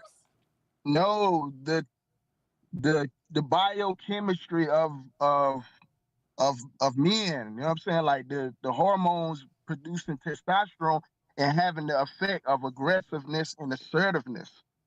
It may come off as I guess toxic, but hey, it might just be a part of the nature of a man. He's speaking of the ground root of what makes some men too toxic is what he's talking about. The ground root of what can make a man too toxic, growing up or living around it, being around it, is what he's talking about. Okay, so let me read this Omni, because so ASMR says, okay, so that's a good point. She said Bruce is saying a toxic man will have to encounter someone who will make him want to change enough, Not make really him want not really want to. counseling. I mean, the reason why I was using Mike Tyson was because he used to be pretty toxic when he was like, 20, 30, 40s. But what I see by someone someone or something has to. bro, Mike Tyson is still toxic right now, bro. I don't know what you're talking about. Mike is still the same way. Mike have not changed, bro. He's still the same, man. Mike haven't changed at all.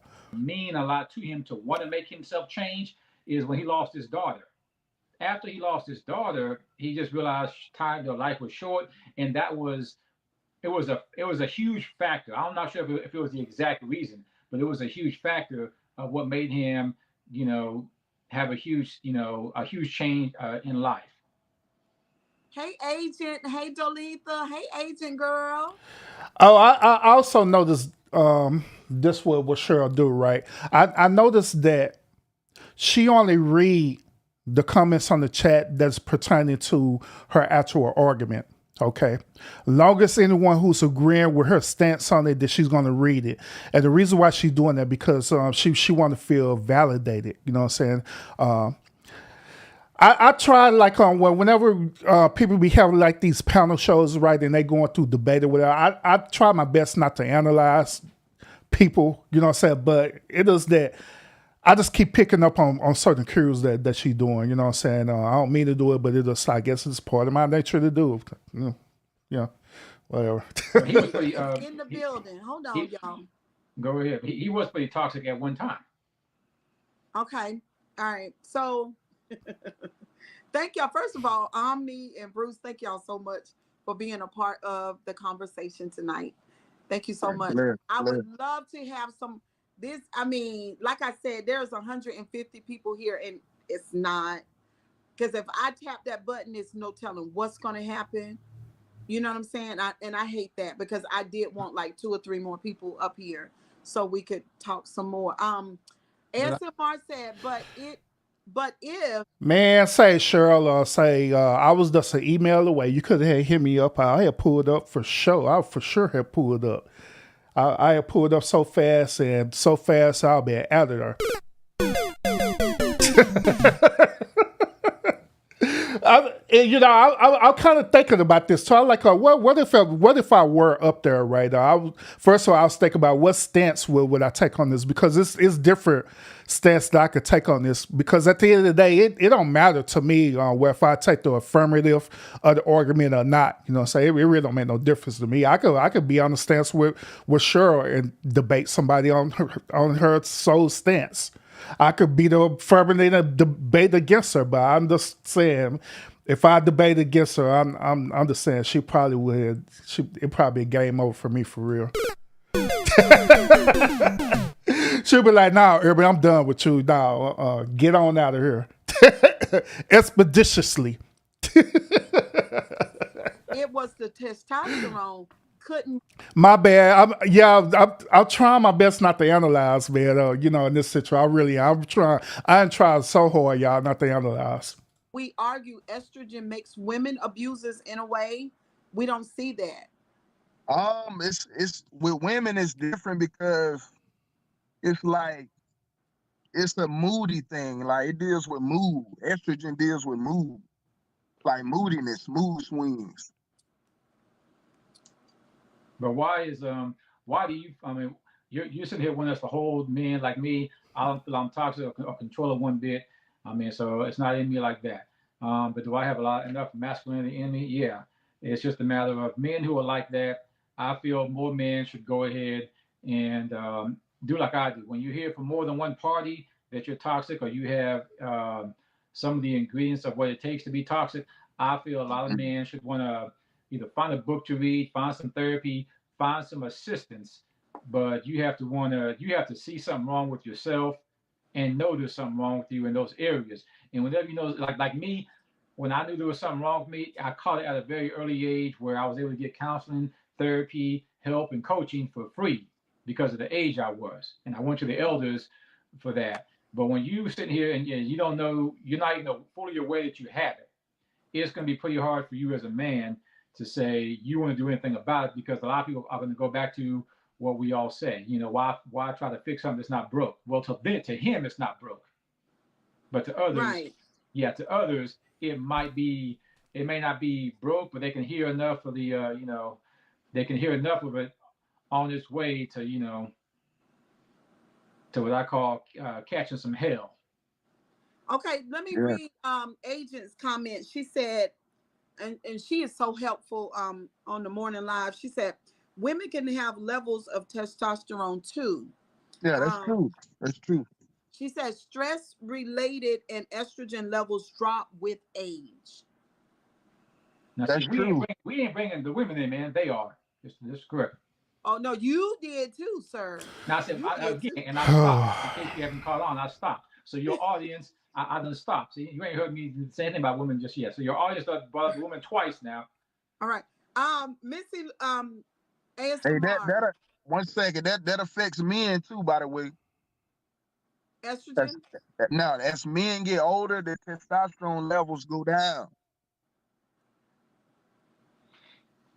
Okay, Rose says, technically both men and women both have hormones hence everyone having masculine and feminine energy. Yeah, I know Mhm. that's the truth.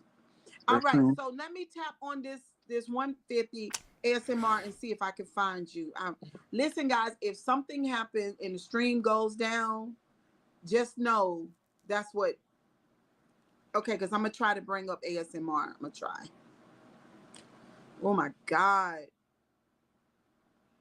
I don't. It says private chat. Um, Hey, y'all, look. Y'all is wrong as hell. Why y'all didn't teach Cheryl how to use this during StreamYard? Cause I ain't lie, it seemed like she's up here crashing out for real, man. Oh my God, bro. Oh, hell no, man. Why y'all didn't teach Cheryl how to use a StreamYard? I mean, I could just tell by the look on her face, like she just checked out because the StreamYard is giving her a hard time right now. Y'all wrong. Y'all wrong did a mud, man. Y'all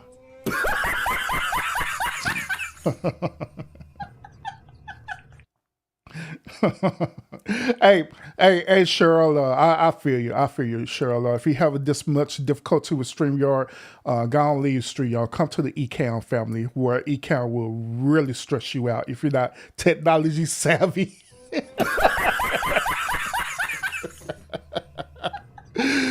Oh Lord Jesus! No, she doesn't need to. No, to be honest, she'll need to be on StreamYard. She doesn't need to do Zoom. You know what I'm saying? No, she need to. What's the easiest streaming platform? Restream. She need to Restream. Restream would probably be more up her alley. Yeah, perfect. Restream would be up her alley because Restream is so simple. It is so simple that even a child could operate Restream. I'm just saying.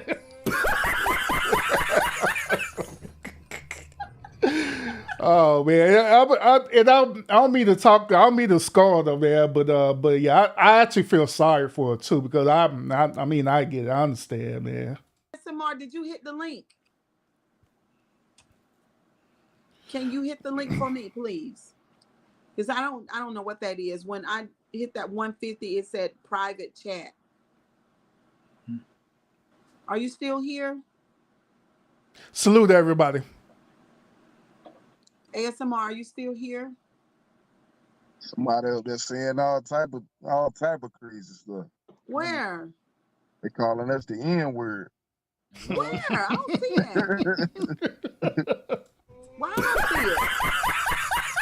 Yeah, I can see it. I can see it on the. Oh, Lord Jesus! Now her son that dropped out of the chat. Her son that dropped out of the chat and things like Lord Jesus. Oh man. Oh my God, bro. Oh hell no, man. Oh my God. I should have. You know what, y'all?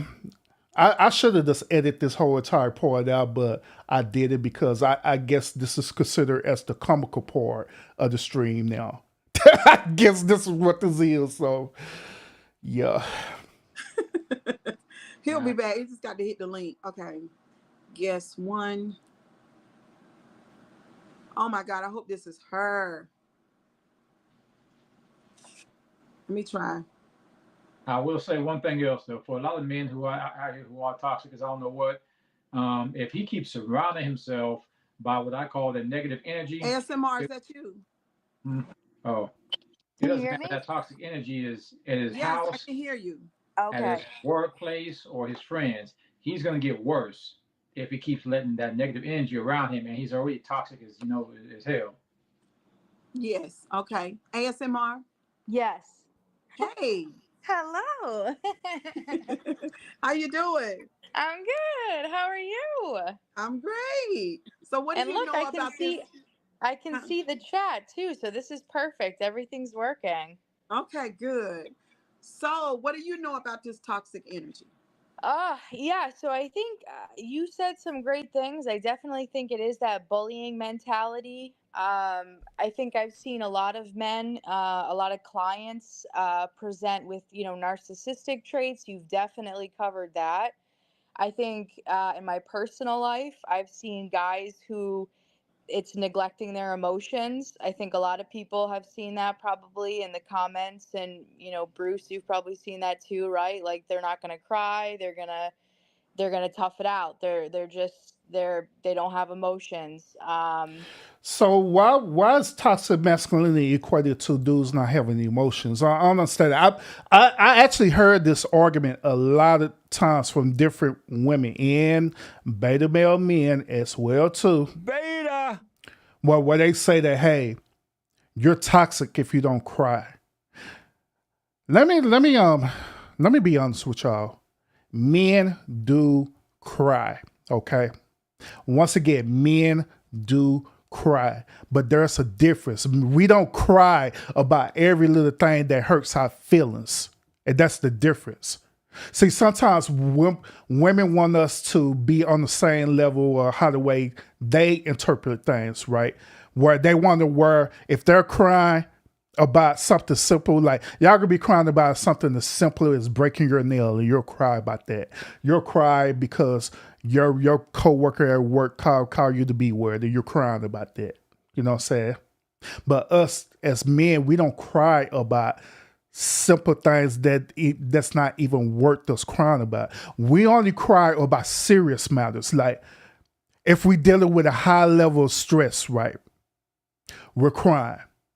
If we dealing with a situation like someone passing away, we're crying. If we dealing with getting hurt any type of way, we're crying. But we're not sitting up here just gonna cry off of something simple. Oh, my dog died. I ain't crying because my dog died. Your coworker cussed you out. I ain't crying about that. Oh, the people in the chat set up here are talking about you, Urban. I'm not gonna cry about that. What I need to cry about that for? That is nothing to cry about. So that's the difference. And just like I say, I find it interesting that a lot of women and beta males, they use this talking point to equate it towards toxic masculinity, but when it's not, they don't have nothing to do with toxic masculinity whatsoever. But that's just me. I think that's And do I ever cry? Absolutely, I cry, but I don't cry for no stupid stuff, no silly stuff that ain't worth crying about. the worst part. Yeah. Yeah. Yeah, and then I mean, I put this in the comments, but I really can't stand the guys who think that.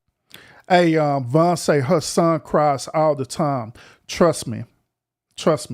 When he start getting into that age of puberty and stuff, right? Trust me, it is gonna diminish a lot. It is gonna happen. One day hey Vaughn, so one day you gonna be with your son. He gonna bump his toe, whatever. He'll be like, ouch, and you're expecting, and you're gonna expect for him to cry. He gonna say, ouch. You ain't crying? No, mama, I ain't crying. I'm a big boy, watch. And it's gonna diminish more and more and more. The older he get, until when he become a man, he ain't gonna be crying about a lot of stuff. But when he do cry, it's gonna be something important that he's crying about. So Like being a man is just sexualizing everything and anything, and getting women, and that makes them. And just to clarify this too, I'm not saying that crime is toxic for women, okay? Or I'm not saying that when women cry, it's toxic for them to do that. That's not what I'm saying. It is practically okay for a woman to cry. It's practically okay for a woman to cry about every little thing because that is part of your nature to be that way. It's part of your nature to cry because y'all are way more emotional than men. It's how the way you're supposed to be. Okay? But we can't sit up here and say that you want men to do the same exact thing as you. No. More of a man. Like I think that is so, because I think, in my opinion, being a true man, or being a healthy man, being a real man, really has nothing to do with I don't want to say nothing to do with sexuality, but it has very little to do with like having game, getting girls. You know what I mean? So Yeah, that's the toxic masculinity. That's a part of the culture. That's yeah. a culture thing. That's all over social media, everywhere. Hey, it Clever Girl said something that's really, really real. And I'm so happy that Clever Girl put this the way that it's been presented. Women are more emotional, men are more stable when it comes to emotions. And that is facts. What do that mean? That means that at the end of the day, men do have emotions. Okay, we do have emotions. It is that we just know how to manage our emotions very well, or you could say we know how to mask it in certain situations very well, where it's not that serious to us unless it's something so serious. Okay, it gotta be something very important for us to be overly emotional about it. But yes, we do have emotions. Absolutely, we do. A lot of what she's talking about, it comes from a lot of men who, again, he may not grow up with a father or a father figure. So what does he do?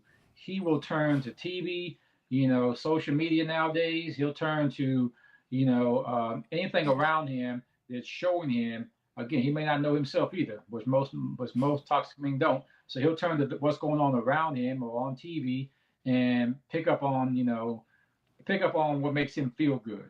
I'm gonna say it like that. And a lot of times, what he sees in the movie, oh, okay, well, everybody's trying to dress like her, trying to carry this bag. Everybody's trying to, well, let me act like the guy that this actress on the movie is responding to, and let me try to be like him. But here like what's a good movie? I don't know. Diary of a Mad Black Woman. That dude was toxic in the movie, and some guys are like, all right, well, Right. I want a house like that. I want a woman like that who was going to submit to me. But they're looking at how toxic he was and his example in the movie, even though that's acting. And they'll look at that and they're like, well, I want to live like that. I want a woman who's going to bow down to me like she is to him. I'm like, dude, it's almost like a child picking up all the bad habits you ain't supposed to. Now that goes back to what I was saying earlier in the first segment of the show, right? About consent. Okay. Now, and if we want to use this movie as an anecdotal example, fine. Let's go there. In the beginning of that movie, that woman was consented to Charles being the way that he was. Let's keep it real. She was consented to all that until what? Until her family convinced her otherwise that what was going on with her, it was wrong. So guess what she ended up doing? She changed her consent to no. It went from a yes to a no. Am I lying? And a lot of men, there's no father figure, there's no grandparent, no uncle, no nobody, no male figure to give them an example. So they just go by what they see.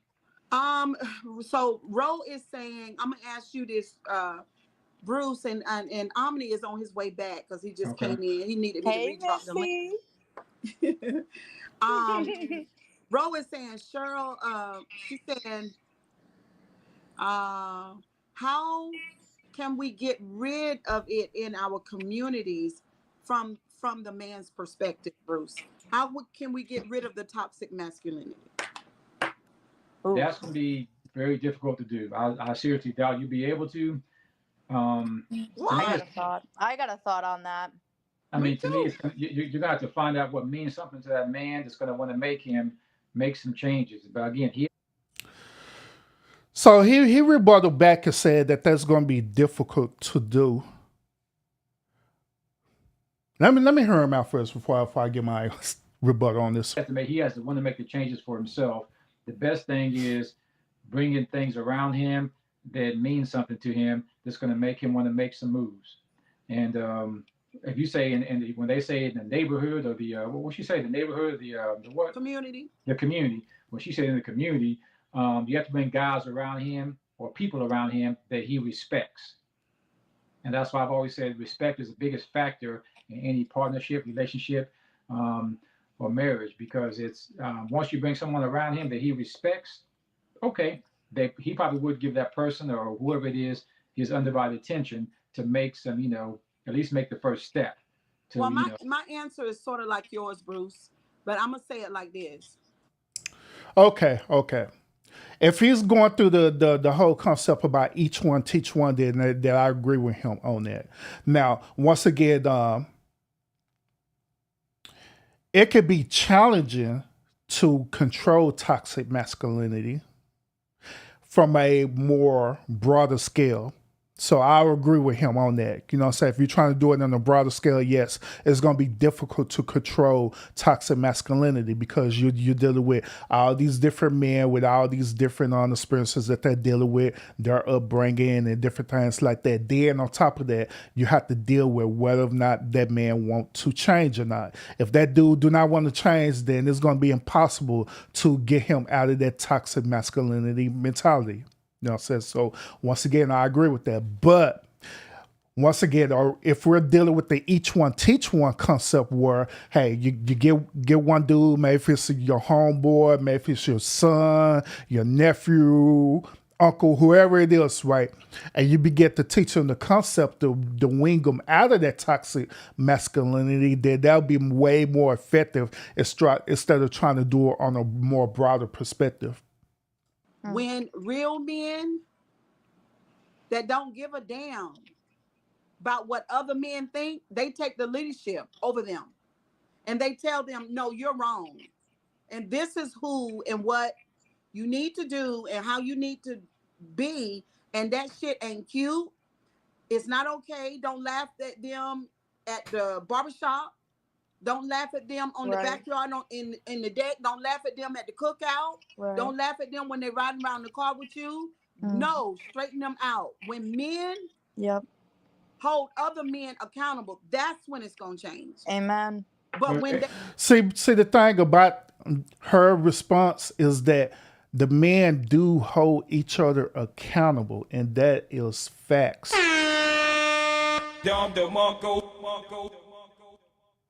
Most men do hold each other accountable.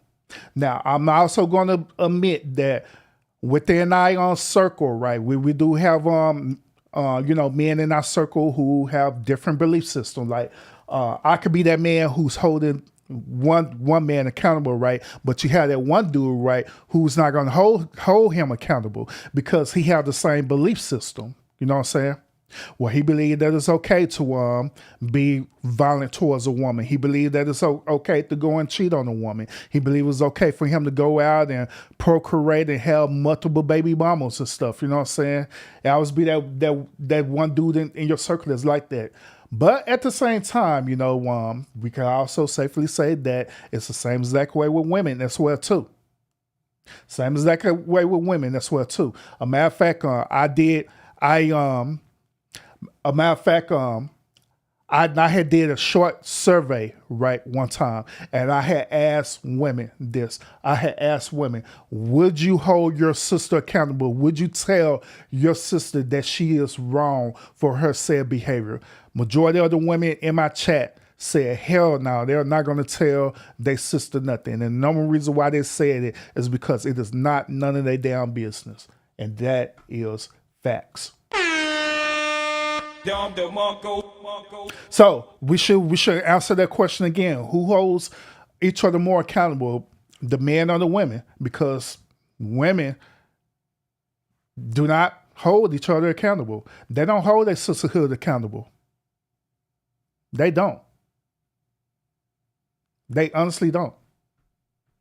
So they don't do that and they laugh at it like it's funny because it's not funny. Yeah. It goes back to someone that earns respect, though, because I mean, to me, you have to earn my respect. You won't just get it because of a title that you have. This was before your time, Vons. Before your time. You have to earn it. I have to be able to respect you. So I mean, when to me, it's not about respect. It's about courage. Because a lot of men, like I said, they so busy listening to with the foolishness when old boy, when he come up, he like, look, I got one on the south side, I got one on the north side, I got a black one over there, I got a white one over there, I even got a Chinese. And then all the guys be like, yeah, man, because I know men, they think it's funny, and that's why they do it. I'm serious. But Yeah. if there were 5 men in the room and they knew that they come in there talking like that, then they would straighten them out. They wouldn't do it. I mean, there's guys like that, Cheryl, that I've talked to in chat over the phone, and all I do is hear them out and give them a story, give them a definition of what I would have done, but I don't try to change them because some of these men are just like random guys I meet, in these group chats, single group chats, and things like that. They may see me on my show and have a quick conversation with me, and I want to invite them to the show, and they think I'm trying to, I'm intimidated by them. I just don't want that negative energy you have coming on here right now, man, especially with the last conversation we had. So, but I mean, men like that who I've talked to in the past, some have been my age, some have been older, some have been younger. And it's like, hey, if he ain't trying to hear me out, I've learned that, the time is the most valuable thing. So I'll be like, you know what? Next. So, Omni, I don't know if you heard. Thank you, Bruce. I don't know if you heard or not, but how would you help change that in the community? Toxic masculinity. How could you help change that? So, I mean, my stance on it, like, if there's a toxic masculinity, then I believe there's also a toxic femininity. No. And We can't do so, that. I mean, because it exists. You know what I'm saying? In my personal life experience, it's other people that I've seen. You know what I'm saying? And so, anyway, not to try to play the victim or none of that, but I believe that it's culture. You know what I'm saying? Like the culture, like it shapes your mind, like what you like, what you accept, what you believe in. What goes and what doesn't go. You know what I'm saying? And so I believe in the African spiritual system of Ma'at, of balance, and that we work together as a team, and that the universe is based on, the forces working together. It's like with the battery. You got the negative charge, you got the positive charge. I You know what I'm understand that, but saying? what I'm saying is, Why do we keep coming back to the femininity though? If the topic is toxic masculinity, I ain't say nothing about it. why do we keep? And I made a joke about this in the chat earlier, and I know I'm new here, so I'm treading with the humor. I'm treading lightly with the humor. Hear me out. But Okay. We got to stop cheerleading over here. I understand that SLMR is Cheryl's cheerleader. I get it. I get it. She's the cheerleader. But I also understand where her son is coming from too. Every time when he make a point right, he wants to equate it to his personal anecdotal experience. Okay. That's all he's doing. So where he's saying that when he include women into his talking point, it is not that he's windmilling or anything like that. He just trying to make a point to say like, hey, if we're talking about this, if we're going to come up with a solution with toxic masculinity, then this is the solution. That he's talking about femininity within the solution. So I believe that you have to be fair and allow him to get his talking point out. Okay. Because other than that, how are you going to understand each other if you're sitting up here making all these rules and stuff, rules of engagement, like just like what Cheryl did, talking about, I just want you to be talking about toxic masculinity. To be quite honest, right? By me hearing this whole entire lie, I honestly believe that Cheryl wanted these gentlemen, right, to come up because she honestly believed that both of these gentlemen would be beta males, right? Beta! I honestly believe that Cheryl wanted these dudes to come up and literally bash men. That's the energy that I'm getting out of this, is that she wanted these dudes to come up and straight up bash men. Then after they got through bashing men for about almost an hour, they finally come up to a solution. To my okay, let's come up with solutions. After they did a whole bashing roasting session. So, yeah. toxic masculinity is when the topic is toxic masculinity, we keep coming back to femininity. And so the reason why I say that is because, it's like if you ever heard of like the law of duality or yin and yang, you're like the universe is based on forces. And there's a masculine force and there's a feminine force. Hey, Lionel, that is facts. That is big facts. Well, what you said, big facts. See, we could talk all day about the problems. We could point out everything about that. We talk about our own anecdotal experiences, but when it comes down to it, how can you get solutions if you don't understand the situation? Or at least get context about why people believe in what they believe in. You know what I'm saying? Like even right now with Clever Girl in the chat right now. To be honest with you, I appreciate Clever Girl engagement in the chat because Clever Girl is giving out all different type of scenarios about based on their personal anecdotal experiences. You know, even if they repeat it several times. So which I look at the chat, y'all, by the way. Unlike Cheryl, I don't allow the chat to bother me at all, period. But everything that Clever Girl is saying and stuff, right? I'm looking at it and I'm looking and I'm reading and I'm not saying nothing because I have no problem with it. Because Clever Girl is actually honestly making some good points. It's even a part where Clever Girl actually challenged me in my talking points, which I have no problem with that. It is fine. There's nothing wrong with that. But it lets me see the engagement. It also let me see the problems based on their perspective or based on everybody else's perspective as well too, who are in this chat. So I could go back and see the problem. Once when we understand the problem, understand where everybody's mindset is at, that's when we could start talking about solutions. Okay, that's when we could start putting together a think tank to come up with solutions where we could fix this thing. Honestly, that's how the way it would be resolved.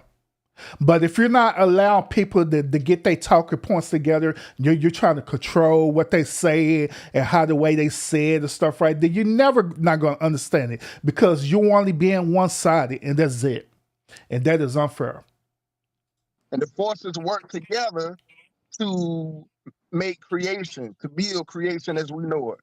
Now, Joy, I do not see you 150 times in the chat. I didn't even see you not one time in the chat, Joy. A matter of fact, this is my first time ever seeing Joy chit chat in the chat. God damn. I didn't see Joy. I didn't see you in the chat when you saying earlier.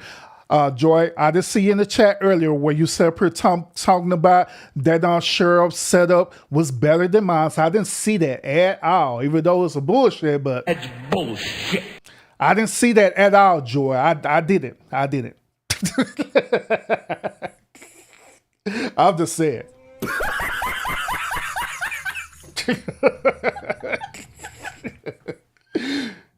I'm saying.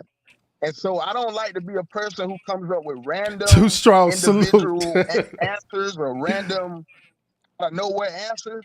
All of my answers is based on the universe and nature.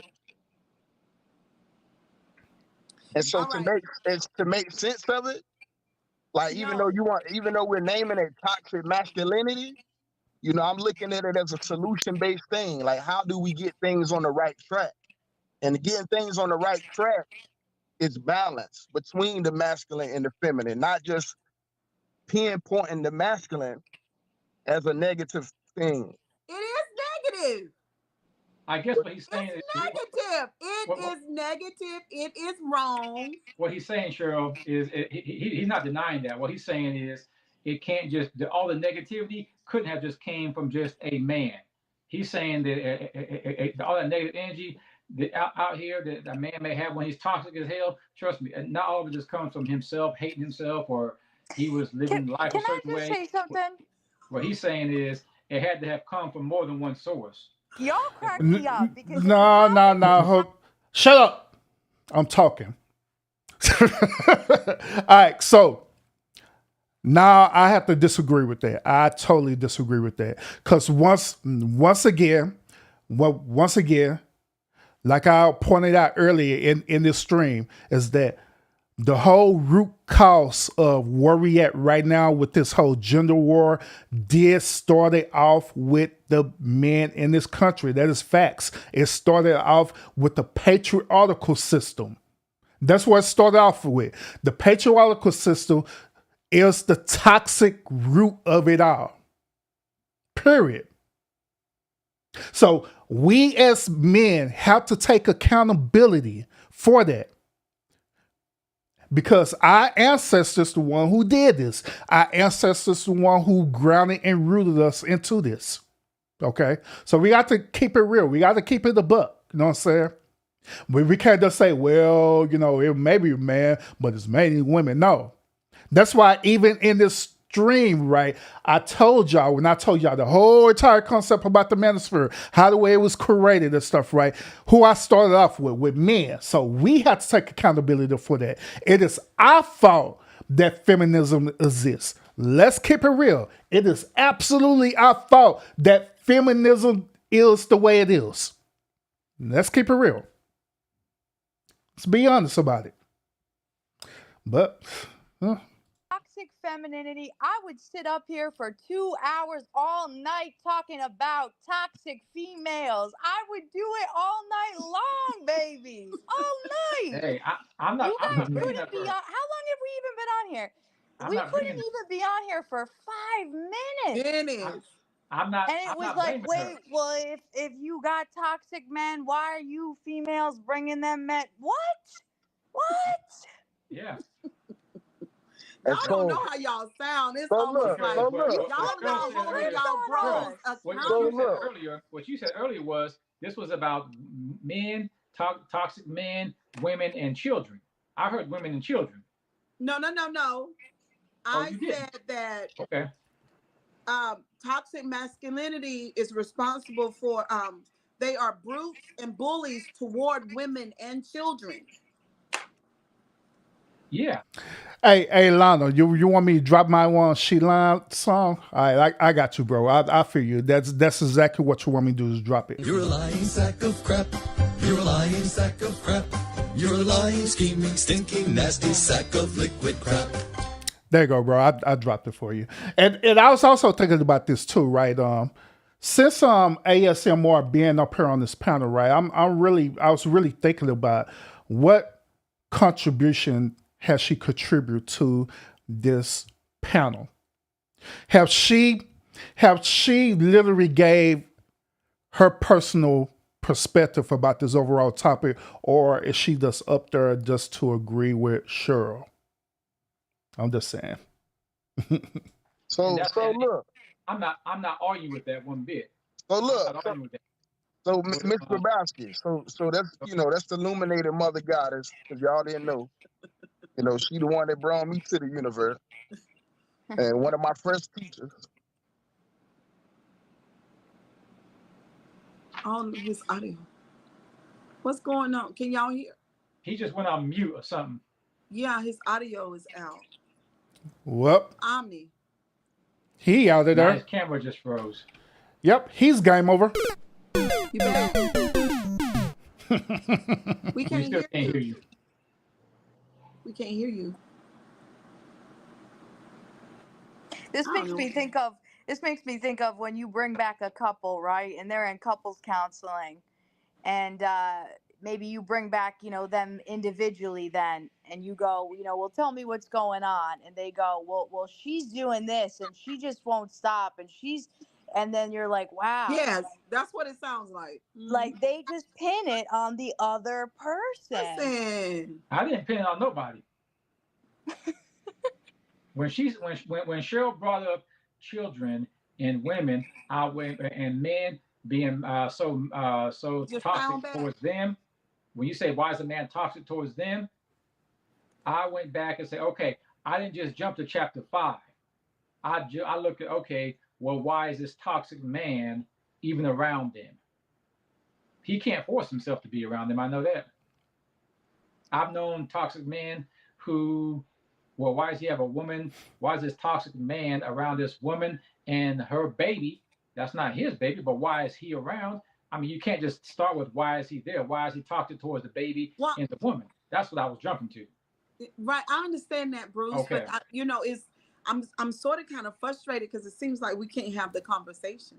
Well, no, I that mean, needs to be I had. stayed on. Why she still getting frustrated? Oh, never mind. Never mind. She's getting frustrated because she wanted this conversation to be one sided, like I stated earlier. She wanted this to be a bashing of the men conversation dealing with toxic masculinity. Now I got to want to question this, right? Why is this so important for her to have this conversation? Why is it so important that she wants these men to hold other men that they don't even know accountable about something that they have nothing to do with? Okay. Like I stated earlier about the patriarchal system, like at the end of the day, I don't have nothing to do with what happened to the patriarchal system, but at the same time, I can't hold every man who's a part of that accountable because that's impossible for me to do that. But however, what I can do is what I suggested earlier, which is the whole concept about each one teach one. I could do that, and it's about all you can do. But After you prove your point, I stay on toxic men. It's just a matter of, like I said, childhood. It's a matter of him having to do something. He has to want to do something, bringing somebody within he respects within his presence to help him make the changes, the shifts. But he has to. But ASMR, check this out. So you know how women, you know how we can be. We can really get mad at each other, right? and we can fight. But notice men will get mad and they'll fight, and then the next day they'll be best friends. Right. I think this is sort of like what's going on here. Well, and you know what? That's because a lot of men, if we fight with each other, whether it's fussing, whether it's physical, what we look at it as is we look at it more as a what did we learn from it? What did we get from it that can better us? That's more the way we look at it. We don't look at it as a loss. We look at it as not a loss, but a lesson of what can I get out of that that's going to make me better as a man. Okay. Okay. It doesn't matter if you win or lose. Well, I mean, I think that a couple really good points that were made. One was from Cheryl that the change is not going to be from women. It's not going to be from women keeping men accountable. Hell's going to freeze over before that ever happens. It's going to be from men. Well, once again, I'm seeing that SLMR is just up here to be a cheerleader. I'm curious. Is there a time where she would disagree with her, and I wonder how would that look if she were to disagree? Huh. Holding other men accountable about this toxicity. And then the other point. You must have missed what I said then, because I said he has to want to change himself. Did you miss that? Well, I didn't even finish. Oh, so there's some toxicity right there. No, it's not. Okay. No, it's not. Okay. No, again, that you're jumping to what she said. Now, like, okay. But then I was gonna say, but I think you had a good point with, and I brought this up in the comments before I came up, that you had said the man has to the man who has toxicity. I'm not going to say the toxic man. The man who has toxic traits has to encounter the way you had said it that I put in the comments sounded to me like he's going to encounter someone, but then you phrased it later like, Mike Tyson lost his daughter. So he's going to encounter either someone or something, some sort of life change that then he's going to say, I'm done. I want to change. He's going to want it, hopefully enough for himself, that he's going to say, and you were given the example of maybe going to counseling. So that was, yeah, was it? Huh? Yeah. Yeah, so that was another really big point. If somebody has that pivotal moment in their life, that they have to be receptive, though. Again, some people, if they have that toxicity, they're not receptive. Yeah, it's every man. I think that I wasn't really responding because I really didn't understand her perspective or what she was saying, to be honest. Every man's upbringing is different. I don't care if you grew up in the Hollywood, you grew up in New York, you grew up, in the like in the Nebraska area where I did. It's also it's being a toxic man in this world is always being toxic is like the third strike against you because most men will never get the benefit of the doubt, and the fact that you're toxic as hell from childhood or wherever you're at in your life, you're always you're always gonna get the what's it called?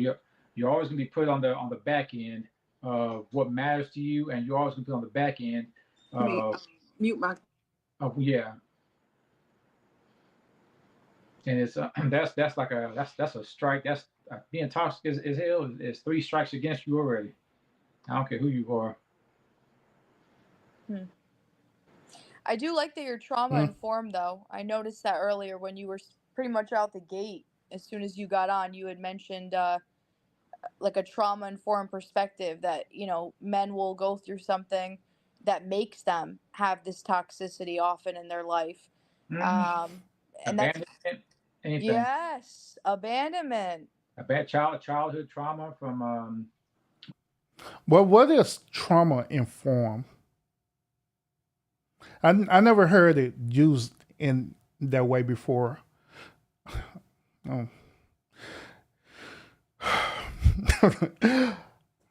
I ain't gonna say nothing. child abuse, all kind of things. Absent father. You say what?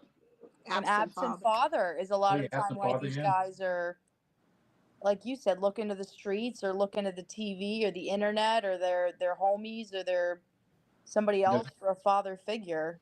Anybody, anything? Yeah, I know, Lana. I know they be creating that. I know, bro. I know.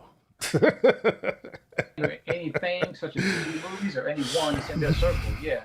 And I mean, it's like just imagine, we see people who are physically handicapped. You know what I mean? They are sitting here and they're physically handicapped, but okay, look at people who are mentally handicapped and again don't even know it. Yeah. And they're sitting here looking. They can't afford a doctor for it. They can't afford counseling, so they're looking for, I guess you can say, the what's that thing called? They're looking for the shortcut or the what's that thing called, man? The air fryer. That's what they're looking for, the air fryer of how fast they can fix this issue so that they can live a peaceful life for what works for them. But again, there's no one else around them. No kids, no women, no teachers, no pastors, nobody around them. So they're trying to look for the air fryer of, okay, well, this makes me feel this way. This makes me feel like a man. This makes me feel this way. And that's why you hear me say in the past that feelings are not facts to none other than the person or thing that, is having the feeling. So, Let me, excuse me. I wanted to read what Agent X said here. She said, who raised a toxic male though? Question mark. Women have an influence on misogyny, either mothers or females they date. So hold on, man. So she just gonna windmill right past that question. They asked a very question: who raised these toxic males? Though that was a very legitimate question. So how she just gonna windmill past like, oh no, forget that. Let's go to the next question. I'm like, god damn.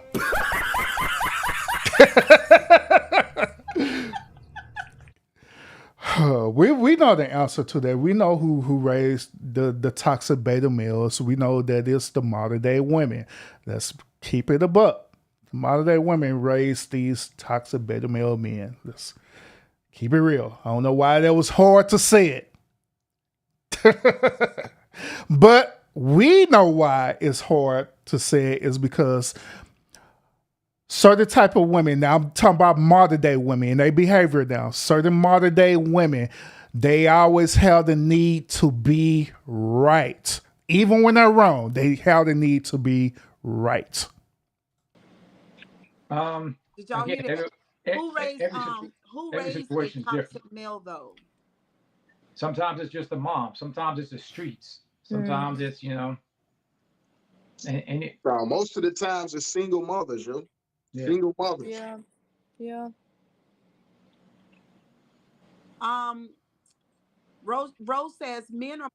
Damn, she didn't even respond back to that one at all. She like, a matter of fact, she like, I know my kid did not say that I raised him. What? Raised him to be a single, raised him to be a beta male. Beta. She literally felt some type of way about that. Lord Jesus, man. Hey, I got you, Cheryl. You let him hit it raw. You didn't have second thoughts. Now you a single mom.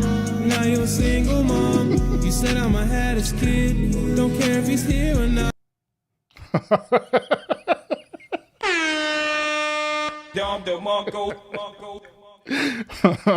More logical, where we are more about feelings. That's I believe right. that may be where the disconnect is with this topic. It's more of what can be proven possibly.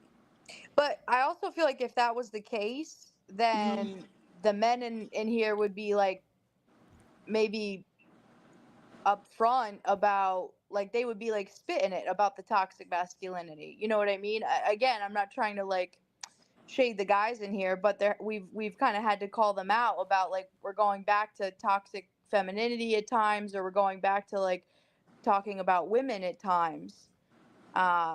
So like if this was purely logical, we would only be talking about toxic masculinity the entire time. ASMR is not bringing nothing to this conversation other than just reiterating what Cheryl was saying. That's it. Nothing more, nothing less. But just being a straight cheerleader. That's cheerleader, man. Lord Jesus. So look, so to speak on that, it's like, in my opinion, men and women, we coexist. Like, we wouldn't exist without each other. So there is no one without the other. And so I believe it's irrelevant to pinpoint one and not address the other, because it's not going to holistically help or fix anything. Well, You're saying that's you get more than true. one point of view. That's true. I look at it like a team, you know what I'm saying? Like, nobody is, it's not, no one person is above the collective, you know what I'm saying? Like, the man and the woman is a duo. You feel me? If you're not working together, then what you doing? Well, No, we're not working together. We're not working together. I'm just addressing you had brought up a point about like a really toxic, I don't even remember who it was, but your specific point you brought up, Omni, was about a woman in power or something that had committed genocide or something. So that was like a toxic female. That's not bringing people together. That was like a red herring argument about a toxic female. Not her saying that that's a red herring argument. What the hell? Not her talking about that. Where she been speaking about fallacies ever since she got up there. And cheerleader on top of that. What the hell? That's bullshit. Oh Lord. That wasn't bringing people together. Right. This is, boy, I tell you, this is interesting. Like, I'm learning that, because I wouldn't have never known if we hadn't had this conversation. I'm learning that there's an issue with men owning up to that. Even the worst me, Joe Jackson, there's no one worse. He's the picture of everything that we're talking about. He was horrible. And I never saw a biography or read his autobiography on, if he even has one, on who or what made him that way. Yeah. I don't know if it was his absence of his father. I don't know if he been in the military. I don't know how he became like that.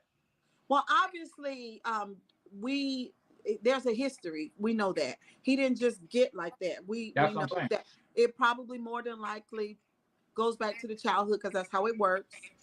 Also, she honestly don't know, man. I honestly think that she used that Joe Jackson argument to try to convey a point, but it's not true. It's not full truth in there at all. I'm just saying.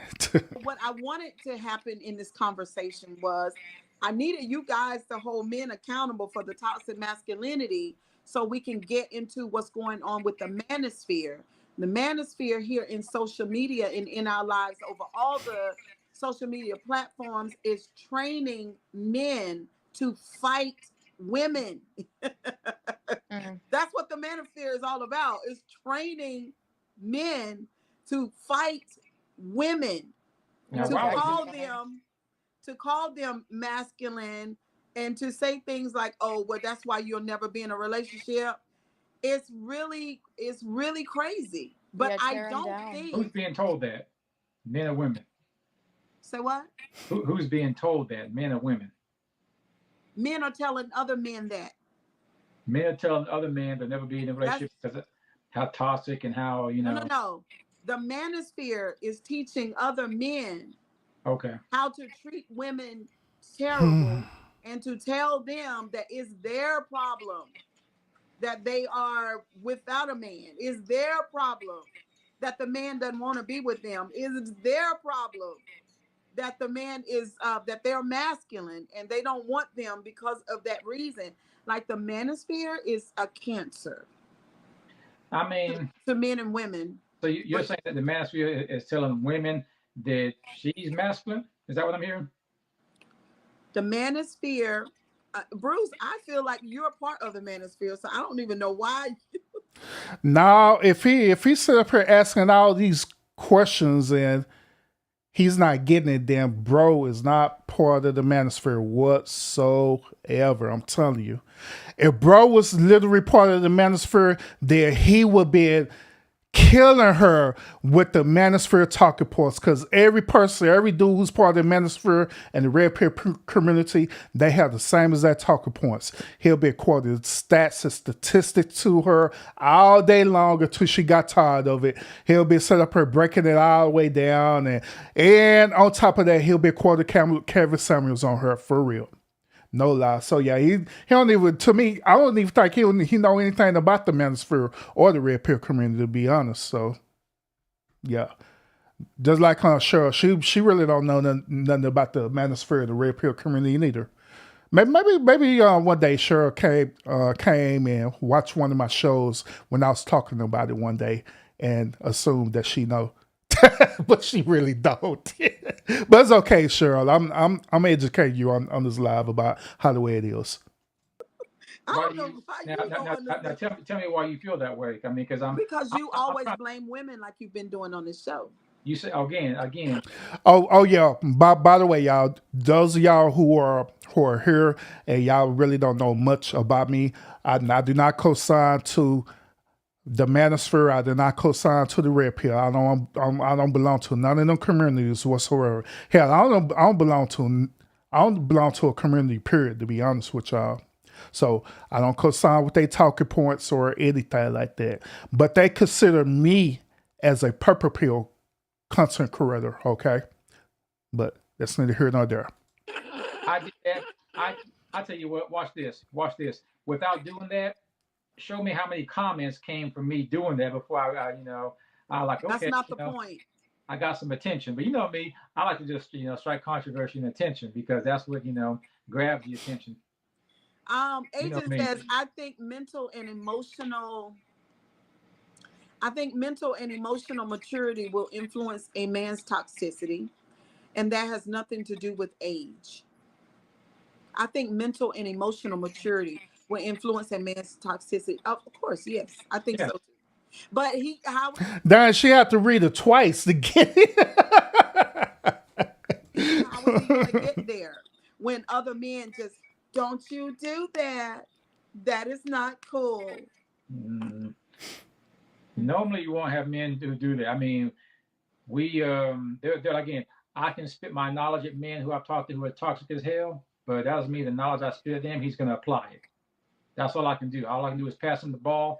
I'm not responsible if he shoots it, if he throws it away out of bounds, if he just, turns it over. Once I pass him the ball of knowledge, it's up to him to do something with it, to himself or for himself.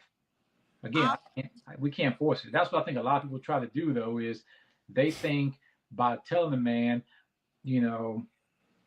he's toxic, by telling him all this stuff about himself, they're just gonna all toxic men do when you pour a whole bunch of knowledge into him, not knowledge, you pour your experience of knowledge into him. A lot of times, he'll take it and hold on to it. He won't do anything with it unless, again, he sees a need to, he wants to, he respects you, and he wants to help himself.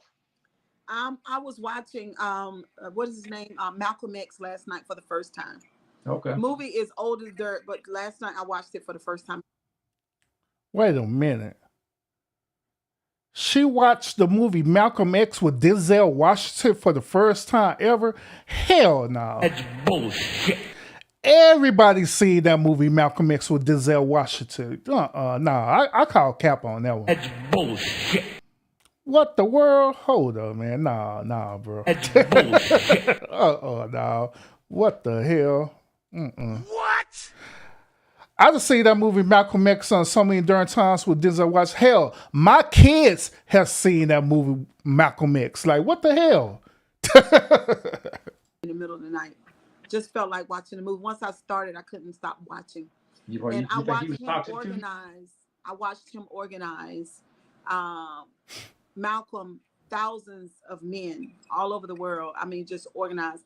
And there was just something about him that the other men follow suit. We are lacking that in our society right now, big time. When it comes to men, this is the thing. I think everything has gone crazy like that. And the men are the way that they are because they killed them. They killed our black revolutionary leaders like Khalid Muhammad, Fred Hampton from the Black Panthers. I didn't realize that part of Dr. Sabi. I didn't realize that part of their thing was they did not whore around at all. Like they practice abstinence, like big time. What? Oh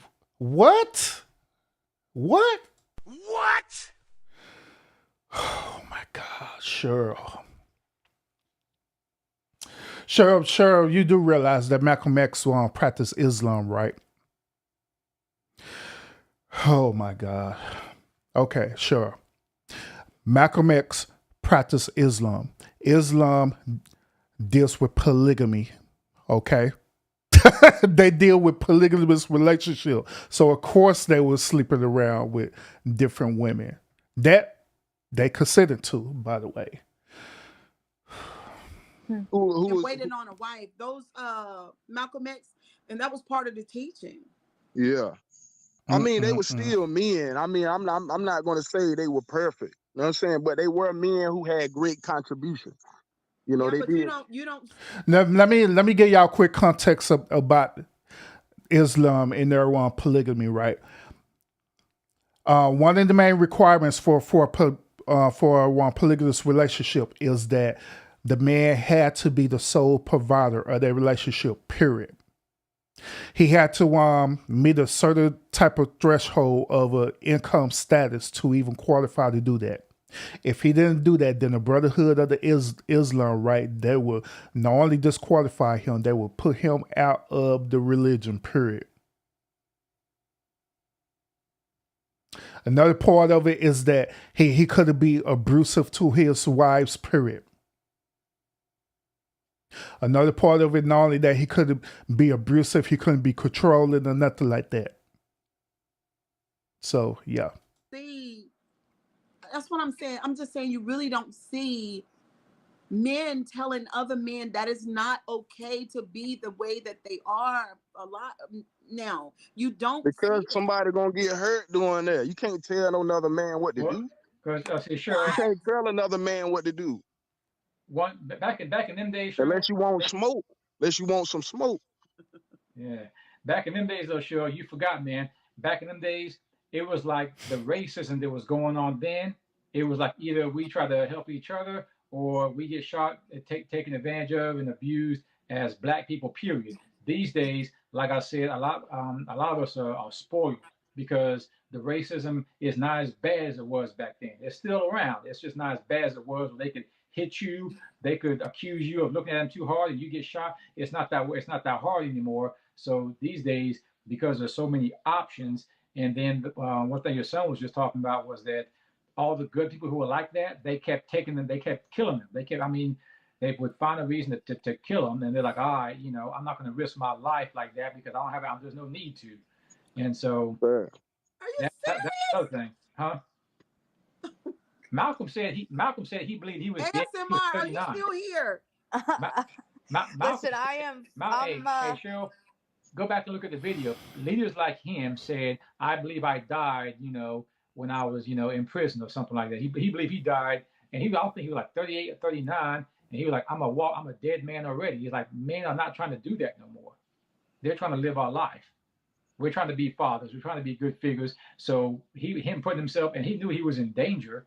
Some men, most men, do not want to put themselves in danger. But you're wondering where we at. Men who speak up, who do that kind of stuff that he used to do, they're not as appreciative. And these days, of course, they always want the money for it too. The money's not there for them, and so they move on to other stuff. It's not a good hobby to have these days. But now it's politics behind that though. That's what I wanted to say. It's politics behind that, Mother Goddess. Yeah, it ain't. Yeah, it's politics. Y'all know I don't see it like that, but let me go on a little bit further. All right. You asked why, and I'm just giving you a couple feel examples. I think you're just lacking courage. No, it's not that. That's what I think. Well, you know me. I'll speak my mind. I don't care what nobody say. But for me, it's I just chose to take it in a different way. But the way I've decided to take it is not the way the public or the people have decided to accept it. And that's, I'm not going to try to fight that. I'm not going to let it stress me out or nothing. And don't forget though, he was also part of a gang at one time. So he kind of had that, developed that mentality that most of us, we weren't part of no gang, or we weren't part of no church or no leadership. It's called courage. It's called grit. It's called being a man, I think. So hold on 1 second. So tell me how many women, black women, however you want to say it, how many women is raising their sons from birth to be a black revolutionary out the gate? Who doing that? How many women doing that? He wasn't raised to be a revolutionary from birth. Now I'm saying how many women, if that's what you want to see in the future, that's what you want to see on the planet. How many women are doing that, teaching their sons from birth to be a black revolutionary out the gate? I don't think it takes that from birth. Come on, man. That's what you said you want to see. That's what you said. That's not what I said. I used Malcolm X as an example, and that's not what he. Thank you, Greg Davis. That's not what he went through. He had a whole lot of brokenness. But then, Omni, also to your point, we could challenge how many fathers are raising their sons to be black revolutionaries. Why are we just putting it on the moms? How many fathers are doing? That's what I was doing. But that's my point. Why do we keep putting it on the women? Why do we keep going back and putting this on the women? Why are you just putting it on put it on the fathers? I didn't put it on the women. No, I'm not putting it on the women, love. I'm just saying, and as a tribe, as a unit, as a nation, you know what I'm saying, as an empire of people, it's not just on the man, it's not just on the woman, it's on the whole unit, it's on the tribe. Yeah. So then the mothers and the fathers, right? Exactly. I'm with that. I'm with that. So let me read Rose's comment. So she says, so a question for the men on the panel. If there was not a woman available, but the man was all a man had, how could there be healing from toxic masculinity at that point? If there was no woman to blame available. Oh yeah, that would be unnatural. That's not a part of the makeup of the universe. We need women. Wait a minute. What? On the women? No, I'm not putting it on the women, love. I'm just saying, and as a tribe, as a unit, as a. No, I rewind it back because I needed to understand this question again. As a nation, you know what I'm saying, as an empire of people, it's not just on the man, it's not just on the woman, it's on the whole unit, it's on the tribe. Yeah. So then the mothers and the fathers, right? Exactly. I'm with that. I'm with that. So let me read Rose's comment. So she says, so a question for the men on the panel. If there was not a woman available, but the man was all a man had, how could there be healing from toxic masculinity at that point? She didn't understand the question. She did not understand the question. Okay, the whole scenario is this. Let's eliminate the woman out the equation, period. Okay. And it's nothing but men, right? How can men heal each other of the toxic masculinity? That's pretty much what they're asking. Okay. The answer to that question is what I stated again, is that you cannot, it's impossible for you to deal with that on a broad perspective. You have to deal with it on a more of a each one teach one perspective. That is the only way it's going to happen. Even though, we had, like, as they mentioned about like revolutionary men that was doing these primitive things and stuff, right? Let's keep it honest. These men like Martin Luther King, Malcolm X, all the rest of these men out there, right? They wasn't fighting toxic masculinity or anything like that. They was not fighting toxic masculinity for the final time. They was not fighting toxic masculinity. They was fighting racism. Okay, they was fighting for black people right to even have a voice in this country. That was the main reason why they was doing what they doing. So they was not thinking about toxic masculinity. They wasn't thinking about toxic femininity. They wasn't thinking about feminism or anything like that during that time. So I don't know, but I know one thing though. Like I know. I kept joking and hinting around like, dang, on Cheryl, she probably should have invited me on this panel and stuff, right? But the more and more I heard this conversation, more and more I heard, and the more and more I keep on seeing, her windmilling and gaslighting and want to be overall control of the narrative that she want people to do. I personally would probably leave up there within a minute, because y'all know I am. I don't like people to control me at all, period. I do not like it, period. So yeah, that probably we're not going to work, because it's going to be exhausting, because even then, there's not going to be no solution. I was going to be this victim blaming and all kind of weird stuff going on. You know what I'm saying? I just don't have all the energy for all that, and that's just facts. If there was no woman to blame available, oh yeah, that would be unnatural. That's not a part of the makeup of the universe. We need women. We love the black woman.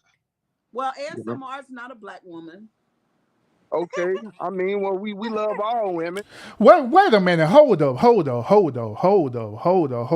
So SMR is not a black woman? What is she? She's a white woman? So you mean to tell me that you said her invite a white woman into a black conversation? What the hell? That's bullshit. So what's the whole point of her even being up here? If we talking about black people and black men being toxic, what's the whole point of she doing up there? Now I can understand if we talking about in general, speaking about men in general, that yeah, she could contribute to the conversation. But if she's not even a black woman, she had no business being up there. Period. That is me. That's all the way some bullshit. That's bullshit. I'm just saying. I'm just keeping it real. We love all women, but And Omni, don't get it twisted. We doing toxic femininity round 2 tomorrow night, baby. We trashing the women round 2. Come back for it, please. And I'm going in. Yeah. Me too. I know that's right. Much love, That goes Omni. I back, know Cheryl, I'm coming, but we coming for the women. And even listen to that. Instead of them saying that they want to have a panel to discuss about toxic femininity, they want to come solutions about it. They are separate laughing and joking, saying that they're going to drag the very women. That's bullshit. God damn.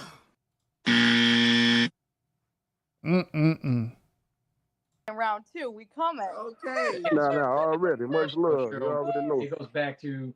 And that goes back to what I was saying earlier, that The more that I see this right, the overall purpose of this show was just so she could drag men. It wasn't the reason. She really wasn't trying to learn about toxic masculinity. She really wasn't trying to learn about the manosphere. She just wanted to drag people. That was it. That is what it is. And she wanted these dudes to do the same as that thing, just go through a roast section. And so since she didn't get what she want, that's what she's kind of feeling some type of way about that. But you know, if there was a number of men here, if that were the case, again, the man has to want to help himself. He has to have somebody he respects that's going to be willing to reach out. You're saying if I'm only saying that because she's agreeing with Cheryl. No. I'm saying that because for the simple fact that Cheryl, the one who introduced this whole conversation talking about black people and black men. She did that. Now, if she would just have made a generalization of saying that we just talking about men, period, then she could be a part of the conversation. But since she made that distinction, then no, she don't have no reason to be up there. She don't. Him and meet him halfway and set the example, share his experience with him and knowledge as well. But the man like I said, the man can be fed a bunch of Good night, knowledge. Alice. He can eat from the tree of knowledge, but he has. But we almost finished too, y'all. It can be fed to him all day, every day. Guess what? If he don't want to eat it, then again, you can't help the man but so much, but so far. Again, he has to do it for himself. But I seriously doubt it will ever come down to that because there's too many options out here these days. And as there's so many options, people, like I said, they're always looking for that air fryer, for that microwavable, quick way that can make them feel good so they can just move on in life. And if he's never going to have any feelings towards anybody or have any, what's what I'm looking for, no empathy towards others, then again, sometimes that's a habit of who he is. But again, when you have habits, you have to want to break. There was a guy. I'm just bringing up habits. I'm gonna stick to habits for 1 second. There was an actor who used to have the most hilarious laugh ever, and it was a habit of how he laughed. But he decided, hey, I'm gonna cut this. I'm gonna cut this off the way I laugh. But he had to want to do it, and I'll say all that because I'm saying habits that men have. Knowledge is not gonna make him want to change it. Willingness. I don't believe that. You said what now? I don't believe. I agree, but then I disagree a little bit, bro. Like he has to like with the port thing. Like I came up with the port. I came up on it, but then I learned about it. When I learned about it, I just prefer not to have it. But I did come up on it. You know what I'm saying? But since I know about it, I prefer not to have it just because I know. You feel me? So I don't know, bro. Yeah, that's my point. Like, I feel like this topic of toxic masculinity needs to be talked about a whole lot more because there's a big divide between men and women. It's very cancerous. It's very toxic. It's a bad look. It's just horrible. No. Once again, Cheryl, I understand that you're talking about it now, but however, they talk about this all the time. This is nothing new. This is nothing new. It is that you just now starting to find out about it, But this is nothing new. We talk about this all the time. Toxic masculinity, toxic femininity. Hell, on my channel we talk about it in so many different ways. We do. Sure do. And yes, Urban holds everybody accountable. Everybody gets it at the lounge. Trust me. And it's growing. It's really big.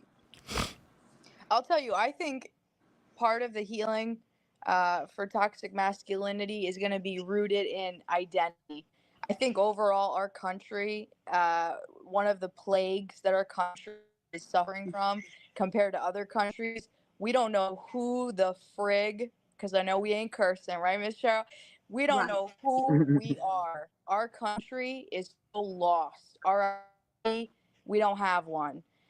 Everybody is trying to figure out so desperately who they are. And so I think that's also rooted in the toxic masculinity is a lot of these men. I see it in my work. I see it again in my personal life. Just a lot of these men, it goes into what Bruce said about even abandonment. It's like, if that goes back to their primary caregivers, their identity is so shot, and so they don't know who they are, and so they're looking for it in all the wrong places. Maybe they're trying to fill that void. But I think trying to harness and figure out their identity, I think that's a big piece of it. That's like the almost the ground foundation of, again, wanting to do something about it, is knowing who you are, and then also looking back and saying, all right, well, let's say a man was like that in his teens. Okay, well, he goes through school, or he grows up on the streets, doesn't matter, and he keeps hearing that from his homeboys, or he keeps hearing that when he goes around to I don't know, neighborhood Walmart store. Eventually, let's say he meets someone that he wants to say, all right, well, you know what, I do want to change for this person, and then he wants to go ahead and get himself right. He wants to go ahead and get the therapy, get the counseling. Sometimes, not all the time, but sometimes it can be too late. What I mean by too late is the therapy, the counseling, the coaching is going to help him for the time being, but he's still going to have that toxic energy somewhere within his system. It just might not be, it might not show every day, but it's still there. Because it is difficult for a man to, for anybody really, but since we're talking about men, it is difficult for you to be being toxic for like 20, 30 years.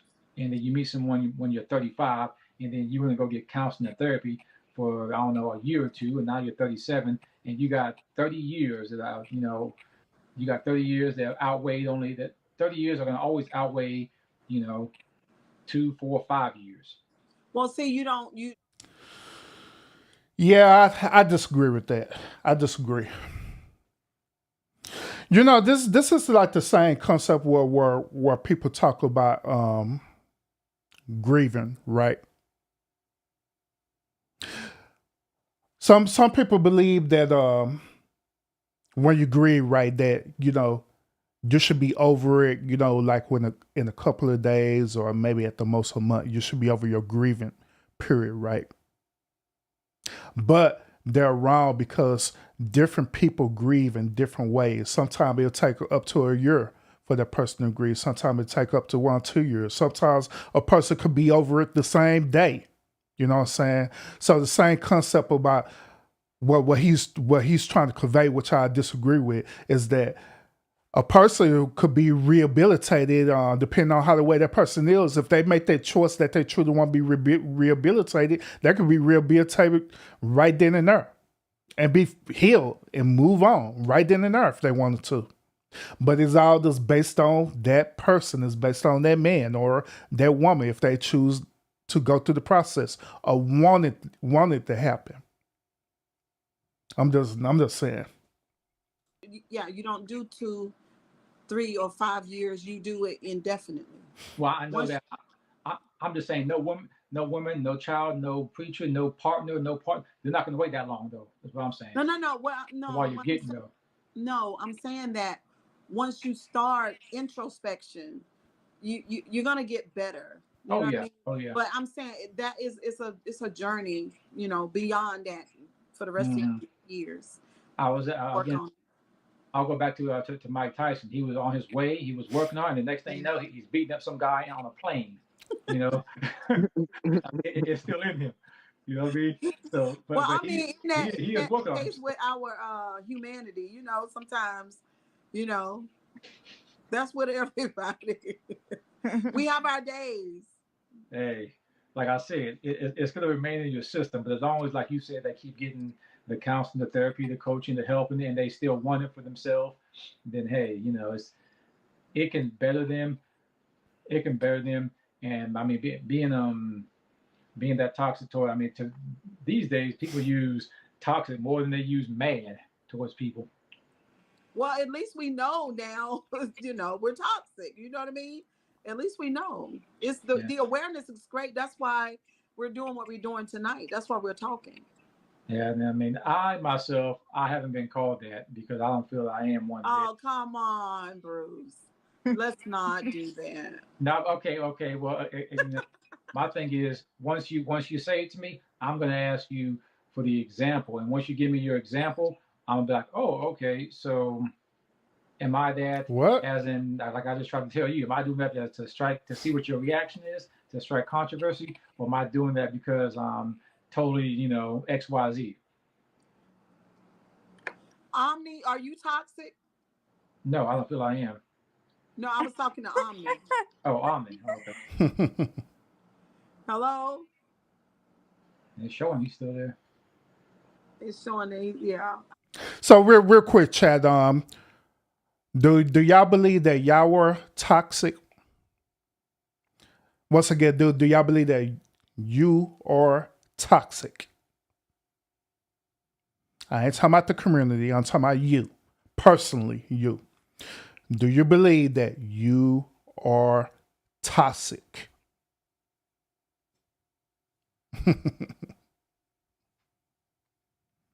What say you? What say you? Because I believe that this is a interesting ending to this particular panel that we need to ask ourselves: are you toxic? Now I'm gonna respond to this. Well, I'm gonna respond by saying this. I'm gonna respond by saying that we all are capable of being toxic, including myself. Once again, we all are capable of being toxic. Now, whether or not if you are toxic in this moment, I don't know. Some of y'all could sit up here and say, no, you're not toxic, but in reality, you really are toxic. Nah, like I ain't nothing. Some of y'all could say that, hey, maybe I am toxic, but line that you're not toxic. But at the end of the day, it is really based on everyone's personal anecdotal experience by dealing with this. So once again, we all are capable of being toxic. Every last one of us, we are. And no one who's watching the stream right now cannot sit up here and say, no, I'm not capable of being toxic. Yes, you are. You're very much capable of being toxic. You're very much capable of being toxic. Yes, you are. But at the end of the day, it comes down to choice. Whether you choose to act upon it or not. That's what it boils down to. Some of us choose to act upon that choice more than others. Some of us choose not to act upon it at all, period. But that's based on that individual. So we got about 5 more minutes of this and we'll be done, y'all. Once again, thank y'all so much for tuning in to the stream. Make sure you hit that thumbs up as well, too. Let's get it. I don't think he can hear us, though. Hello? Paid him. So, okay, well, what do y'all think about? Now, I'll say anybody who's ever since I freed myself, like you did, Cheryl. I mean, I haven't been toxic or have any stress or depressed since then. And it all came from freeing ourselves from the way we were raised. I mean, and like you, I had both parents there to teach me pros and cons, do's and don'ts, rights and wrongs, and things that mattered in life. And I mean, the biggest thing I remember on both my dad's side of the family, my staff, the teachers, and my parents taught me was the world is never going to change for you. You have to want to either change for it, or you have to want to grow, develop, mature with it. And then the biggest example I would see out here is like when you look at Kmart, you look at Belk, you look at all these other companies, when they don't keep up with the masses of what's going on, look what happened to them. They go out of business. And so for myself, I was like, well, I'm not going to go out of business for myself, but before I get left in the dirt, I'm going to go ahead and find ways to grow, develop, mature, every day in life. And that's why, that's why you see me journaling all the time. You see me reading something all the time to get that. Yeah, get that. Yeah, you do. You're the most journaling person I've ever met in my life. Hey, man, this is just one of them right here. Yeah, Bruce journals every day. It's the best stress reliever in the world. Prove me wrong. I wanted to ask. I want to make a statement. They put this in the book of a psychologist wrote this down in the book, and he said that drugs and gangs are symptoms of fake masculinity. Drugs and gangs are a symptom of fake masculinity. Now, Not why just is he talk, saying fake though? but fake. There's such a thing as fake masculinity. It's not real. Yeah, I'm gonna need you to kind of expound on that one because that's my first time of hearing about fake masculinity. I'm sitting up here learning a lot today about Cheryl. By the way, I learned a lot today. I'm being thoroughly educated for real. So A psychologist wrote this in his in a book, and I was like, now I've never heard the term fake masculinity. I'm like, fake? Well, and that's why the reason why I say that is because I know a lot of businessmen right now who came from gangs, but a lot of what they learned as a gang as a leader is what they're applying towards corporate America, being the top salesman or millionaire in the field they're in now. So that's why, like, when he says fake, I'm like, well, what fake are you talking about? Because I mean, you got guys who are in gangs and their biggest, if recruiting people or recruiting other leaders to sell your drugs or carry your drugs is fake, well, how the hell is it working in the corporate America world? Because I know about 4 guys like that, and they were the best recruiter in New York at this block or that block, and it's like, that's fake. Or I guess we got to define. I'll look a little that's all. further. That's what does he mean by fake though?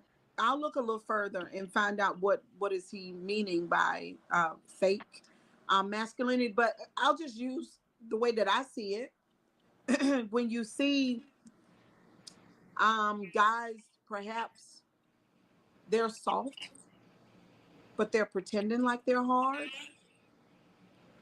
or they had a decent upbringing, but they're acting like the masculine brutes, and that's really not them at all. They're pretending, fake. That's what I think it could be. It is hard to identify a fake, just like it's hard to identify, someone who has a mental health issue, but they're acting. now, bro, I understand you're kind of flabbergasted on this too. I'm very flabbergasted on this one. I'm stumped. It's very hard for a person to stump me, but I'm really stumped on this one because, like I said, I never heard of this before. So guess what? Everybody's going to research. Everybody's definitely going to research about this. Is that good that they pass every time? It is kind of hard to catch. I'm not saying they don't have it because You've never heard of the term like fake gangster? Well, I mean, even I've used that in the past when I say, fake hardcore wannabe gangster thug and hard. Yeah. Yeah, and I say that because right, that's what that means. Yeah, but again, it is hard to pick up on because I guess I can say it's hard for me because I don't surround myself to study or be around that or attract that. I guess that's why I say that. But I've known people that do, and it's like, well, that's why you heard me say earlier. Well, why is he even in your circle in the first place? Whether it's another guy, being around another guy. Well, why do you have him in your circle anyway, dude?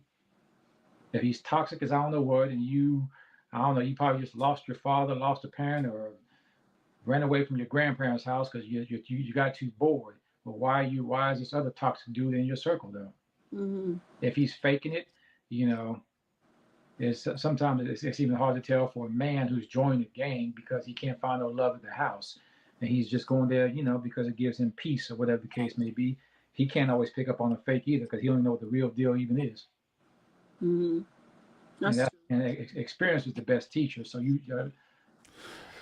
I feel so bad for this dude, right? Is because this dude literally has lowered himself to a beta status. Beta.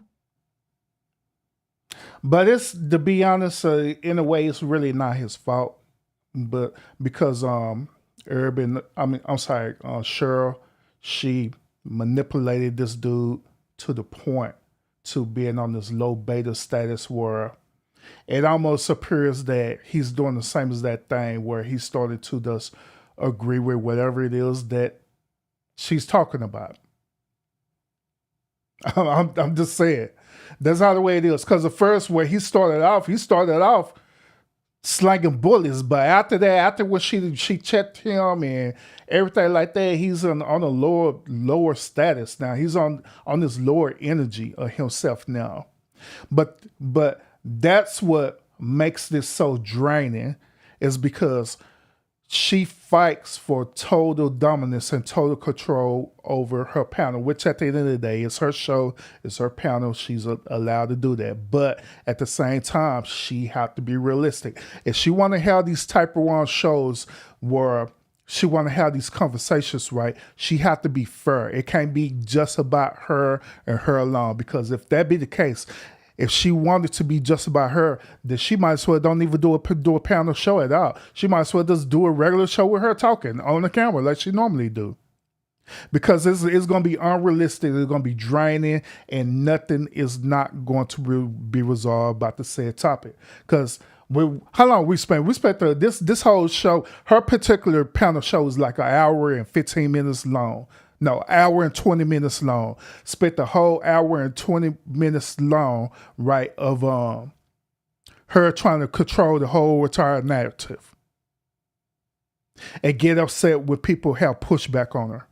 To the point where she dumbing down these dudes, you know what I'm saying, where they can't even speak their point of view. That's unrealistic and that's unfair. And I wouldn't be on panels like this anyway, you know what I'm saying, where it's unrealistic. I wouldn't. I honestly would not. I would not be on panels where I'm saying her cheerleading the whole entire time, and I can't give you my honest perspective, whether you agree with it or not. It's just not going to work. I'm just saying. So I'll use this as an example. If somebody has never experienced what the real deal is, and they go across to somebody, or they go, across the street, or actually, it was actually this whole stream was about an hour and 25 minutes long, I think, because I honestly edited out a lot of this. I really edited out a lot of this. So yeah. And they say there's this fake thug in Harmony. He's being peaceful. He's might have a few jokes about something. He's okay, well, but he's a fake. But you don't even know what the real deal is. So how are you supposed to know? Right. Yeah, and Cheryl, when you read that, the thing that came to mind for me was fake security. Here she go cheerleading again. Gangs will bring fake security to men. Yeah. That sounds about right to me too. True. Yeah. Yeah. So listen, guys, thank you so much for being here tonight. Woohoo! All right, thank God, y'all. We have finished this stream. We have finished this stream, and I ain't gonna lie, y'all. I'm not gonna lie. It was many parts of this where it was getting like really cringy for real. I ain't lying. It was getting kind of cringy for me, and it was also getting a little bit unhinged behavior as well too. But at the same time, I did my very best to keep y'all thoroughly entertained. And Voss talking about, hey, the chat is what made this live interesting, to be honest with you, Ruby. Hey.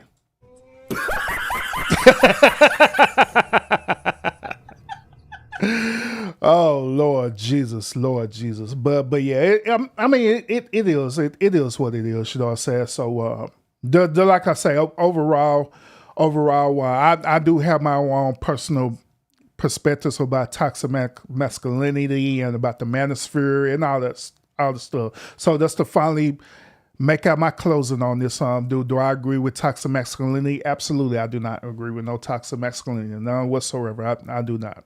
I believe that we should hold each other accountable for toxic masculinity behavior, but we just can't do it on a broad perspective like she's suggesting. The only way it's possible is we do it each one, teach one, and that's it. Nothing more, nothing less. So we can only do whatever we can do, and that's it. So That is my point of view about that. So other than that, y'all, appreciate y'all tuning in to the whole entire live. I appreciate it a whole lot. I appreciate all the chat participation as well too.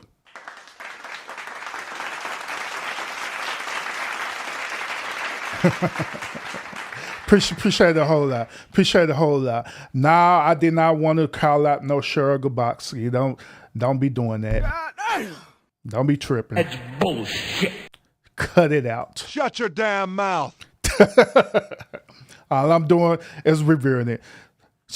She is no different from any other content creator that talks about either the Manosphere, Red Pill, talking points, or pink pill, whatever. She ain't no different. She don't get no exemption to this.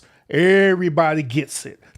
Everybody gets it. So no matter who it is. Hell, Vance. So you can hey, Vance, you can end up doing the stream talk about the one on Manosphere. And guess what? I do a review on it like I ain't nothing. It don't matter. Everybody gets it. It don't matter who you are. Everybody gets it. So it is what it is. It is what it is. But once again, thank y'all so much for tuning in to the stream. Make sure that y'all hit that like button on your way out. If you're not sub up to this channel, like always, what are you waiting for? Because this is what we do over here all the time. We have thought-provoking content over here where we challenge we challenge your thoughts, we challenge each other talking points, and we just go from there. Come up with solutions, great. If we don't, great. At least we hear each other out and know where we stand at, all right? So thank y'all so much again, and I will see y'all again on the next episode. Urban, why you didn't drop the link? I wanted to drop the one. I wanted to drop the link. I want you to drop the link, Urban. Why you didn't drop the link? No, we're not dropping the link tonight. We're already 3 hours into the stream, so cut it out. I got to work in the morning, damn it. I'll drop the link some other time. Shoot.